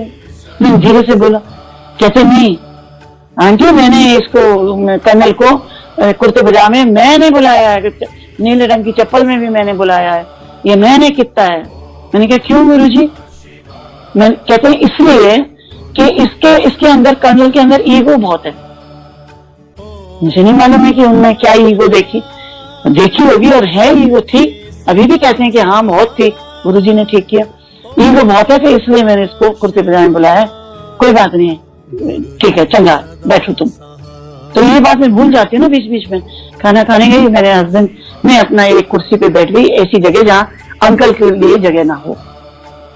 मैं नहीं चाहती थी कुर्ते पजामे वाला मेरे साथ बैठे।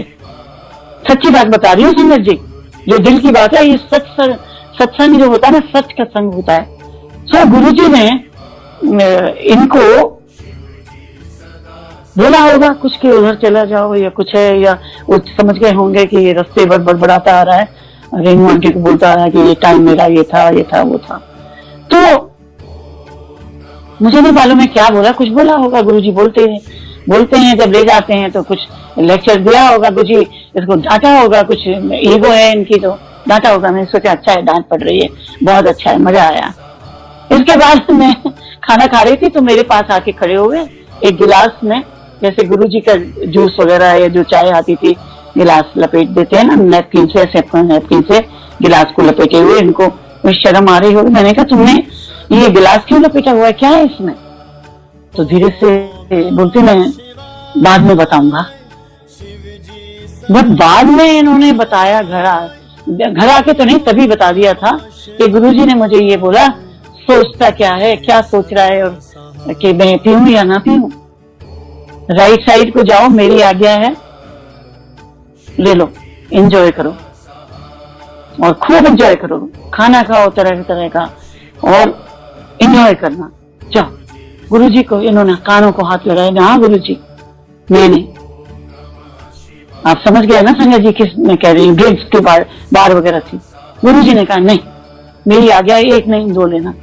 और ये गए और जाके लेके आए। गुरुजी की कैसे मना करें। और इन्होंने अपना खाना जैसे भी खाया, इसके बाद मैं भी जल्दी से खाना खाया, आइसक्रीम खाई और गुरुजी के पास आके बैठी रही। और वहाँ कुछ जो गाने होते हैं शादियों के वो चल रहे थे, कोई शब्द वगैरह तो चल नहीं रहे थे, वहाँ गाने चल रहे थे खूब अच्छे अच्छे। तो इतने में गुरुजी खड़े हो गए, कुछ सेवादार थे, उनको बुलाया, कुछ बोला। इतने में उन्होंने क्या किया, जो हट थी उनकी गुरुजी की, उसके सामने कारपेट लगा दिया। काफी लोगों ने कारपेट लगाया, बहुत सुंदर था। और गुरुजी का एक और आसन, वही या तो वही थी चेयर, मतलब जो गद्दी, गुरुजी की बहुत सुंदर आसन, जो वो उसको उठा के वहां रख दिया। और गुरुजी को वहां बैठने के लिए इसलिए बाहर ओपन में कि वहां उन्होंने, शादी वालों ने, सूद अंकल ने, वो नए बड़े बड़े पंजाब से बहुत सारे लोग बुलाए थे। तरह तरह की पंजाब की पार्टी थी, हर एक तरह की डांस करने के लिए गुरुजी के सामने। गुरुजी को म्यूजिक बहुत पसंद था, तो एक भंगड़ा पार्टी, दूसरी भंगड़ा पार्टी, ये डांस वो डांस, ये गुरुजी वहां बैठ गए। मैंने तो कोई मौका नहीं छोड़ा कि आज ही मौका है, सब लोग जब पैरों को खूब गुरुजी की सेवा करते हैं, मैंने भी की। ऐसा नहीं है, एम्पायर स्टेट में थोड़ा बहुत मेरे को भी मौका है, जैसे पैर छूती थी थोड़ा दबा देती, वो दबाना और पूरी सेवा करना 1 घंटे तक, उसमें फर्क है। और वो सेवा भी हम छू नहीं सकते गुरुजी को। गुरुजी हमारी क्या हिम्मत, पर मैंने कहा छू के तो देखो। मैं जाके बैठ गई। यहाँ तो गुरुजी ने मेरी तारीफ दी है कि मैं बहुत काम करती हूँ, तो मैं बैठ गई। मैंने लेफ्ट को बैठी और वो जो संगति होगी वो भी दौड़ी दौड़ी आके, वो सारे कारपेट थे, 2 कारपेट बिछे थे, सब आगे बैठ गए गुरुजी के थोड़ा सा रास्ता छोड़ा, सब आगे पीछे बैठ गए, पर मैं गुरुजी के लेफ्ट में बैठ गई और मैंने पैर पकड़ लिए और मैं पैरों को दबाने लगी।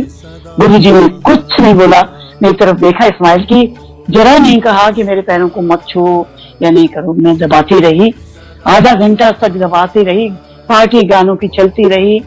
कभी एक पार्टी आती थी, डांस करती थी, बड़े अच्छे अच्छे टप्पे और गर्ल्स डांस कर रही हैं, गुरुजी अपने हाथों से अपना कर रहे हैं, और लश्कारे वाला गाना, लॉन्गर लश्कारा, क्या क्या सुंदर सुंदर गाने, बहुत एंजॉय गुरुजी करते थे, टप्पे और ये वो।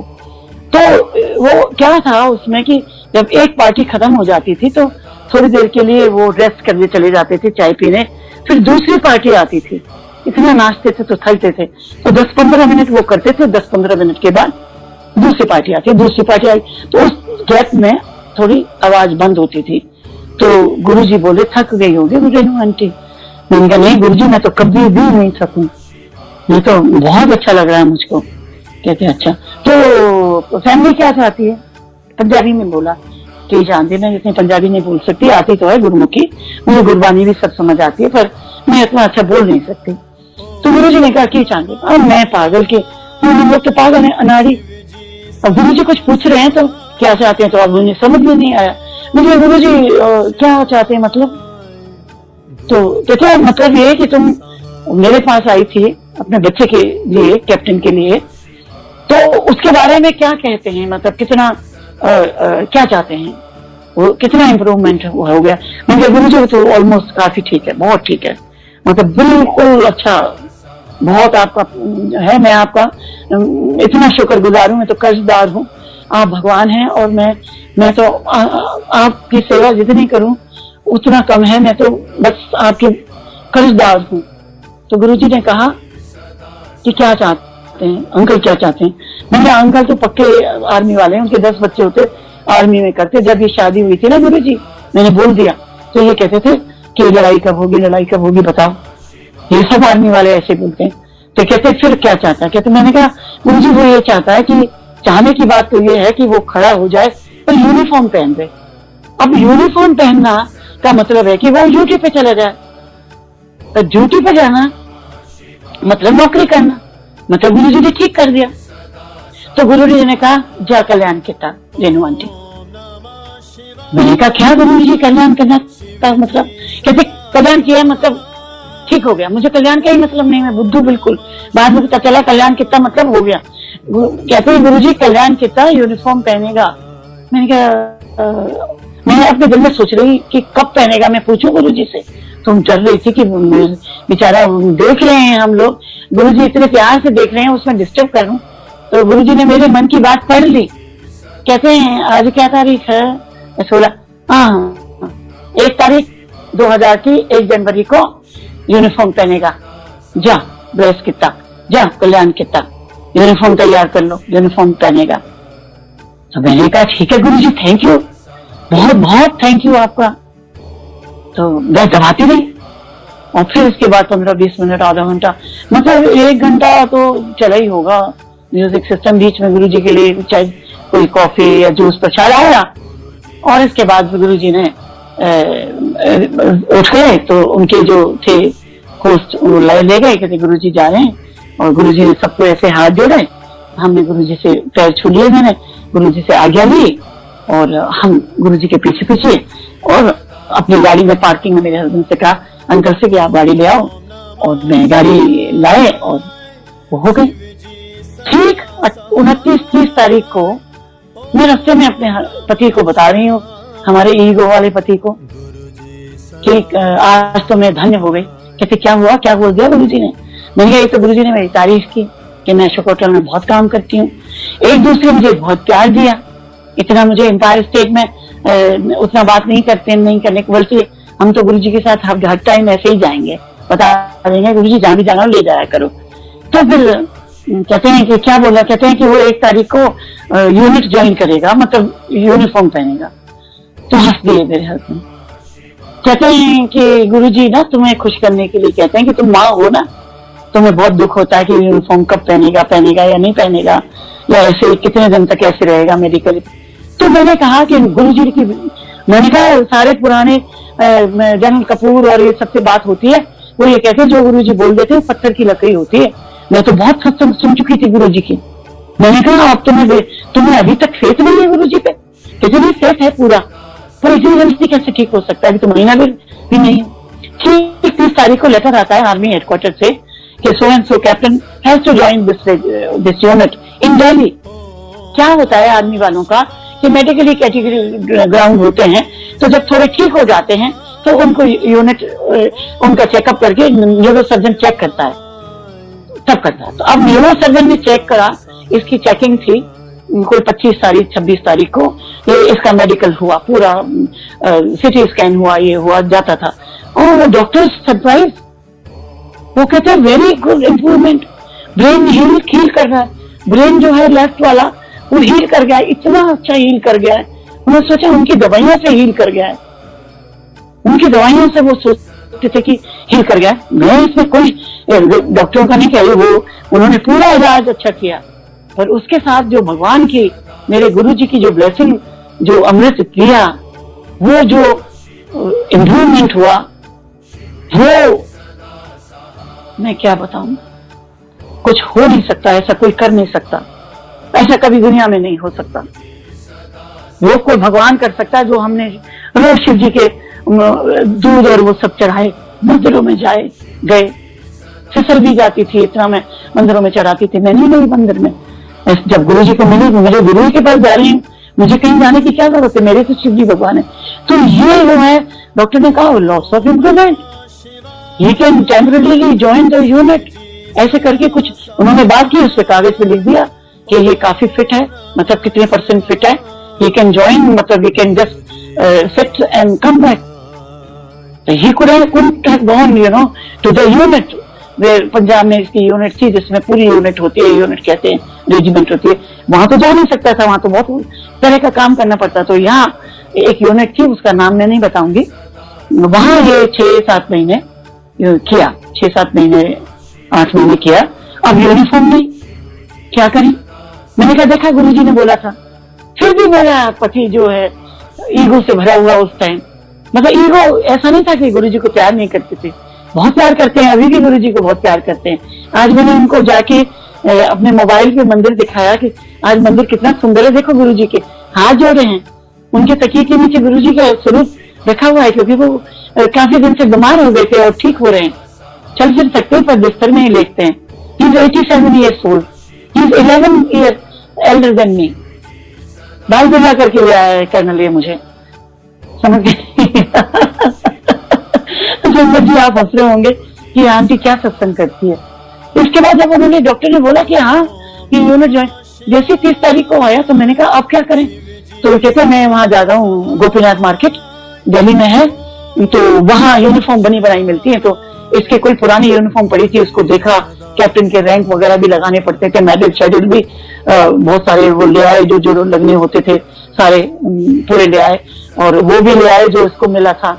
अब ये कारगिल की उसमें मेंशन एंड डिस्पैच होता है, आर्मी वाले सुन रहे होंगे तो सेना मेडल से नीचे वाला होता है कि आपने वॉर वुंडेड हो और आपको वॉर कैजुअलिटी हो तो आपको एक मेडल मिलता है, तो थोड़ी तनख्वाह ज्यादा मिलती है, और एक प्राउड भी होता है, अवार्ड तो अवार्ड होता है।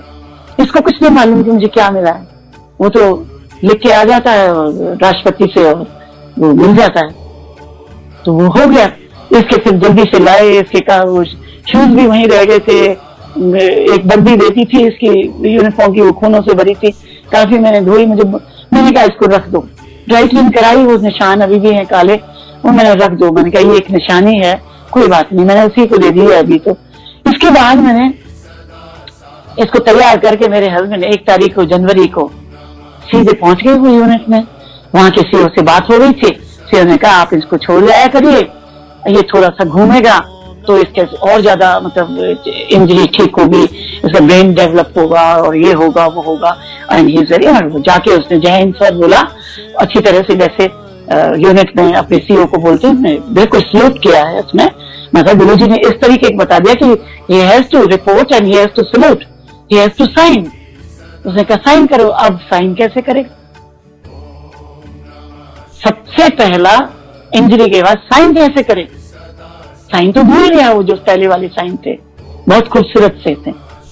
इसने क्या किया, वहां यूनिट में जैसे वो रजिस्टर होता है, ऑफिसर आते हैं तो साइन करते हैं, वो साइन किए ऐसे जैसे कोई मच्छर, 2 मच्छर बना दिए, ऐसे लिख दिया आर के राजीव रा के ऐसे लिख दिया, ऐसे करके छोटा सा बना दिया। अब वो छोटा सा जो बनाया है बस वही आज तक इसके बैंक में, इसके उसमें सर जगह चेंज कराए और वो ही रहा है।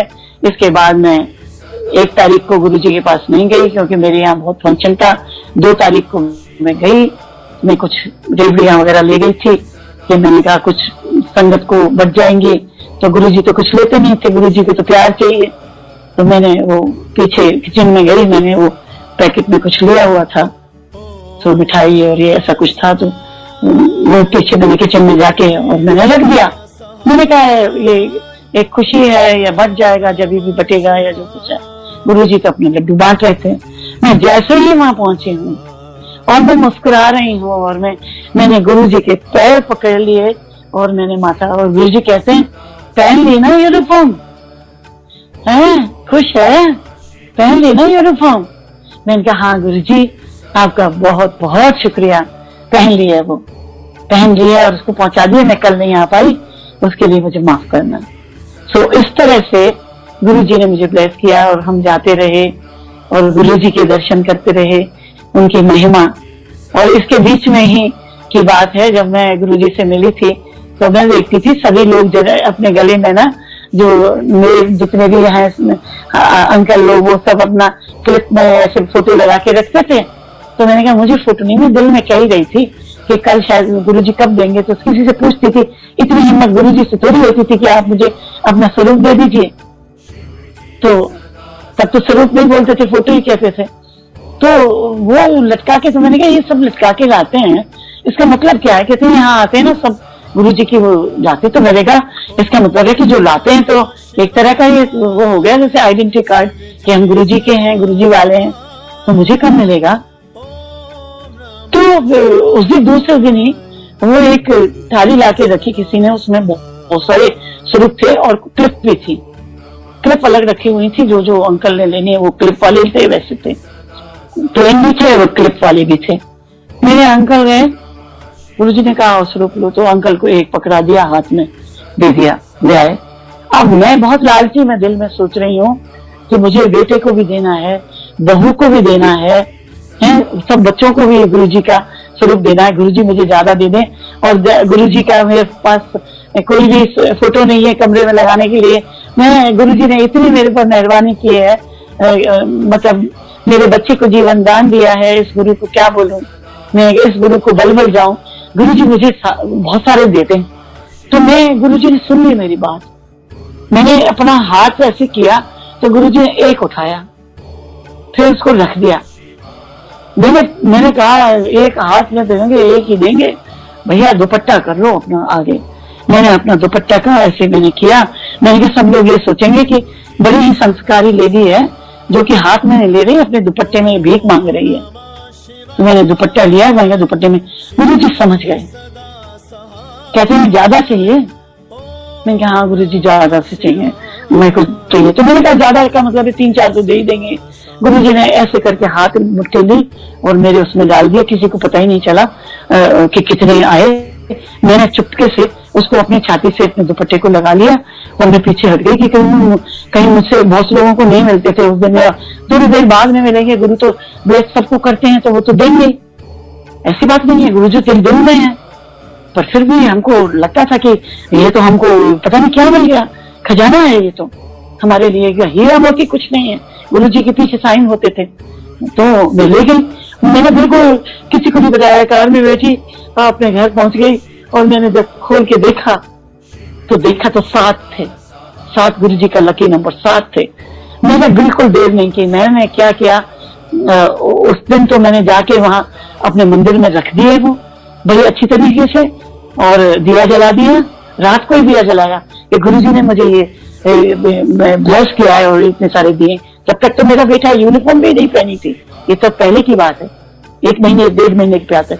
और इसके बाद मैंने सुबह उठी, मैंने तैयार हुई, दिया जलाया, गुरु जी का जो स्वरूप यही वाला रखा, मंदिर में एक रखा, हर ड्राइंग रूम में जो भी 3 बेडरूम हाउस है हर जगह मैंने गुरु जी के 7 जगह वहां रखा। मेरे हस्बैंड को कहा तुम अपने कहाँ रखोगे, कहते तुम मेरे स्वरूप नहीं छोड़ोगी। बहुत वजह से गुरु जी की वो नहीं, ये मेरा है, ये मेरा है, मैं अपने कमरे में अलग रखूंगा। मैंने कहा रखो। फिर गुरु जी को अपने पास अपने कमरे में अलग रखते थे, बहुत अच्छी तरह प्यार से। अब जब अभी भी है उनके पास, वो क्लिप लगी, हमने क्लिप नहीं हटाई, आज मेरे पास है। फिर मेरी बहू गई तो उसको 5-6 दिन बाद में उसको बहुत सारे स्वरूप दिए, उसको बड़े दे दिए, उसको और भी अच्छे अच्छे दे दिए, उसको भी 6-7 दे दिए। तो मैंने कहा इसमें से कुछ जो है हम हमारे पास नहीं, हमें दे दे, पर नहीं देती। उसके पास ही चंडीगढ़ में भी है, उसके मंदिर बना हुआ है गुरु जी का, बहुत बढ़िया मंदिर में गुरु जी दर्शन देते हैं। इसके बाद गुरु जी ने बोले थे मंदिर भी दूंगा, तो एक बेटा है वो अब 19 साल का हो गया, 2002 में ही हो गया था, गुरु जी के सामने उन्होंने ब्लेस कर दिया। दूसरा 6 साल के बाद हुआ। और छोटा बड़ा गुरु जी को बहुत मानता है सब है, पर वो गाने वाने नहीं गाता। छोटे वाला बहुत भक्त है, वो तो मंदिर जाता है, वहाँ चाय पीता है बैठ के और गुरु जी उससे बात करते हैं, आंख झपकते हैं। सो अब गुरु जी मैंने बहुत बड़ा लंबा सत्संग कर दिया। गुरु जी देखो, गुरु जी मैंने किया है, आज आपने मुझे जो आज पूर्णमासी के दिन ना आपने मुझे जो मौका दिया है ना गुरु जी, आपने दिया है। मैं कितने दिनों से मैं सोचती थी कि मैं जरूर करूंगी, मुझे अंकल लोग बोलते हैं कि करो, पर गुरु जी को मालूम था कि रेनू आंटी को ब्लेस करना है, रेनू आंटी को जरूर ब्लेस करना है, मेरे पति को ब्लेस करना है, मेरे गुरु परिवार को ब्लेस करना है। तो मेरी किस्मत देखो, किस्मत देखो कि गुरु पूर्णिमा पे मेरे को संगत जी आपको बहुत बहुत बधाइयां। अब मेरा बहुत हो गया, मैं विराम दूंगी। और गुरु गोविंद दोनों खड़े काके लागू पाए, बलिहारी गुरु आपकी गोविंद दियो मिलाए। अब मैं तो अपने भगवान को मैं क्यों करूं? गुरु क्या है? गुरु कहाँ है? गुरु क्या है? वो तो भगवान है। वो तो हम लोग इतने लकी हैं, इतने शुक्रगुजार हैं। हम संगत को आज संगत कितनी बढ़ गई है, पूरे देशों में सत्संग हो रहा है, इतनी खुशी होती है कि गदगद हो जाते हैं हम। हमारा जिंदगी बदल गई है, एक मायना बदल गया है।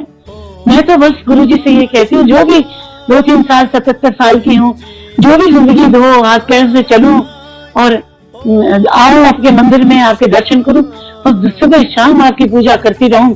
आप मेरे दिल में रहो और बस सबको संगत को करो। ये तीसरी लहर वगैरह गुरु जी महामारी मत आने दो, मुझे पूरा विश्वास है ऐसा कुछ नहीं आएगा। गुरु जी सब हमें अच्छा करेंगे। फिर से ये रात का उजाला जरूर जरूर जरूर होगा, बिल्कुल होगा। और गुरु जी सबको ब्लेस करें, सबको ब्लेस करें। और मैं किसी संगत ने थोड़ा सा टाइम और लूंगी, किसी संगत ने एक बहुत ही अच्छा एक ग्रुप में डाला था, मुझे नहीं मालूम शायद तिवारी अंकल हैं या कौन है, ये मुझे बहुत पसंद है ये लाइन है, ये मैं करके और संगत जी आपसे आज्ञा लूंगी, कोई गलती हो गई हो। और मैं धन्यवाद करूंगी गौरव अंकल का, इतना प्यारा में बेटा अंकल है, इतना अच्छा मंदिर जो हेवन है, इस मंदिर में जो जाता है वो उद्धार हो जाता है, नजर पास से भी निकल जाए तो वो ठीक हो जाता है। गुरु जी किसी इंसान को क्या करते हैं वो गुरु जी जाने, वो उनसे मांगोगे वो पता नहीं क्या दे देंगे। हम छोटी चीज मांगते हैं वो बड़ी चीज देते हैं। तो जब गुरु जी बना गए, वो भी मंदिर बहुत अच्छा बना गए, उसका बाद में जो गुरु जी ने ये करवाया है मैनेजमेंट से, क्या फुवारे, क्या वो मैंने ऐसा हेवन और स्वर्ग नहीं देखा। जो जाता है वहां तृप्त हो जाता है, आंखों में से आंसू निकलते, निकलने दो संगत जी, निकलने दो। वही गुरु जी आपके दिल को, आपकी आत्मा को, आपको सुकून देते हैं। कोई बुराई नहीं है, ये आंसू नहीं है, ये भक्ति है, ये गुरु जी की भक्ति है। गुरु जी के प्रसाद जो भी आप, गुरु जी की आप एक पराठा भी दे दोगे तो गुरु जी खुश हैं। आप उनको एक फूल चढ़ा दोगे, गुरु जी के कोई नहीं चाहिए। बहुत प्रैक्टिकल गुरु हैं ये। और आज इतना कर रहे हैं कि आप स्वरूप से बात करते हैं, दूसरे दिन आपकी बात पूरी हो जाती है। मैं यही कह रही थी कुणाल को कि मैं अभी नहीं करूंगी, मुझे गुरु पूर्णिमा पे शायद मैं सोचूंगी, मैं गुरु जी मेरे यागा देंगे जब भी करूंगी। कभी सपने में रात को आ गए, नाग देवता दिखाई दिए, मैंने कहा समझ गई, अभी लगता है कि कुछ अच्छा होने वाला है। इतने में मेरे को ये गुरु जी ने मेरे को वो बोला। और मैनेजमेंट का मैं बहुत बहुत शुक्रिया कि आपने जो ये प्लेटफॉर्म बनाया है। सब आंटी लोगों का इतने प्यारे प्यारे सत्संग सुनते हैं, रोज सुनती हूँ तो दिल गदगद हो जाता है। पता है क्या लगता है, ऐसा लगता है संगत जी कि हम उस दुनिया में पहुंच गए जहाँ हम गुरु जी से मिले थे, जो गुरु जी के दर्शन हुए थे। भाग्यशाली, और आप उससे भी ज्यादा भाग्यशाली, क्योंकि आपने गुरु जी को शिव के रूप में, महाशिव है, हम तो काफी दिन बाद पता तो चल गया था, पर हमें पता आप तो शुरू से शिव जी के भक्त। हम तो ये सोचते थे गुरु जी हमसे बात करते हैं, हम तो ये, हमारे तो फ्रेंड हैं, हमारे तो बहुत महापुरुष हैं और इतना करते हैं, इनके अंदर तो बहुत शक्ति है। जान तो वैसे मैं तो जान गई थी। मुझे 1 महीने के बाद में मेरे हमको बोला था ध्यान लगाओ। अब ध्यान लगाया तो मैंने आंख खोली तो देखा कि गुरु जी जटाधारी मुझे दिखाई दिए। मैं क्या बताऊं, मुझे क्या क्या रूप में गुरु जी दिखाई दिए। तो जटाधारी दिखाई दिया, फिर मैंने आंख खोली, फिर बंद किया तो गुरु जी उसी रूप में। तो मैंने कहा शायद ध्यान लगाया इसलिए मैं शिव जी की पूजा करती हूँ तो इसलिए मुझे दिखाई दिए। और बहुत दफे गुरु जी के दर्शन दिए। अगले सत्संग में करूंगी तो कुछ बहुत ही प्यारे सत्संग करूंगी जो गुरु जी के साथ मेरा बेटा ठीक हुआ उससे पहले। गुरु जी मेरे को आपने मेरे परिवार पे कृपा की, मेरे बच्चों पे अभी भी कर रहे हैं। मेरे बच्चे को जीवन दान दिया, उसकी जिंदगी बसाई, उसकी जिंदगी इतनी अच्छी चलाई, सारे गुरु परिवार की चलाई। जो गुरु परिवार का हो गया उसका कुछ भी बाल बांका नहीं हो सकता। कर्म तो काटने हैं संगत जी, पर आप याद रखो कि कभी कोई तकलीफ भी आए, डरो नहीं। तकलीफ 90% तो गुरु जी ले लेते हैं, 10% आपको भुगतनी पड़ेगी। मैं अभी 12 तारीख को इतनी बुरी तरह से मैं नोएडा आ रही थी और मैं जल्दी जाने को सोच रही थी कि ये रखूं वो रखूं। मैं इतनी बुरी तरह से स्लिप हुई हूँ, मैंने बताया था सबको। और मेरे को बाल बांका नहीं है, मेरी हड्डी नहीं टूटी, कुछ नहीं हुआ। मैं इतनी ओल्ड होके भी गुरु जी हाथों हाथ ले लेते हैं। और अगर चोट लगती भी है तो पता नहीं कौन सा बड़ा कष्ट काटते हैं। तो जब चोट लगती है तो आप गुरु जी को बोलो, गुरु जी मुझे चोट लग गई है, कोई बात नहीं गुरु जी, मैं ठीक हो जाऊंगी। मेरे को तो थोड़ी लगी है, मैं ठीक हो जाऊंगी। बस गुरु का सिमरन करो, गुरु का याद करो, गुरु को दिल में बसाओ, डायरेक्ट कनेक्शन करो। किसी की बस सोचो कि भाई किसी को सपने में वो आया जी खीर खा लो, ये खा लो। आपको जो सपने में आया वो करो, आपने जो करना है वो करो। आप मंदिर जाइए, मंदिर में पूजा करिए। देखो नारायण अंकल का सत्संग सुनते हैं, कितनी खुशी होती है, कितनी खुशी होती है कि वहाँ गुरु जी की, माता जी के का मंदिर है, वहाँ इतने लोगों का उद्धार हो रहा है। सो जय गुरु जी। और बापू जी को भी बहुत नमन। गुरु जी सुनते हैं तो बापू जी भी जरूर सुन रहे होंगे। सबको नमन। सारे सेवादार जो ये चला रहे हैं, विक्रम अंकल को मेरा बहुत बहुत प्यार। और जीते रहो बेटा अंकल, जीते रहो सब। और संगत जी मेरा बहुत बहुत प्यार और बहुत बहुत प्रणाम, क्योंकि आप मेरे गुरु जी की प्यारी संगत हो। जय गुरु जी अंकल, जय गुरु जी, जय जय गुरु जी। जय Guru ji aunty. Thank you so much aunty for your blessing. Thank you so much, आप आए और इतने प्यारे सत्संग हम सबके साथ शेयर किए। Really thank you so much, आपने बहुत प्यारे सत्संग शेयर किए। सब गुरु जी की मेहर है, ये बताना मुझे बहुत जरूरी था। ये गुरु जी ने, क्योंकि संगत को ये बताना बहुत जरूरी था, जो मैंने आज तक नहीं बताया था वो आज दिल खोल के मैंने निकाल के बताया। मैंने कुछ नहीं किया। मैं I am very proud of my army, I am very proud of doctors. मैं किसी की बुराई नहीं कर रही, पर भगवान तो भगवान होते हैं ना, इसमें किसी को कुछ नहीं मानना चाहिए। ये मुझे गुरु ने ही बोला है कि करो, तो ये मैं गुरु जी का बहुत बहुत शुक्राना, और फिर आपका शुक्राना जो मुझे चांस दिया, गुरु जी से आप माध्यम बने, और इसी तरह से आप ये करते रहिए और खुश रहिए। सारी संगत, आपके बच्चे सारे गुरु जी की लय में रम जाइए, उनके वाणी सुनिए। और जय गुरु जी महाराज की जय हो।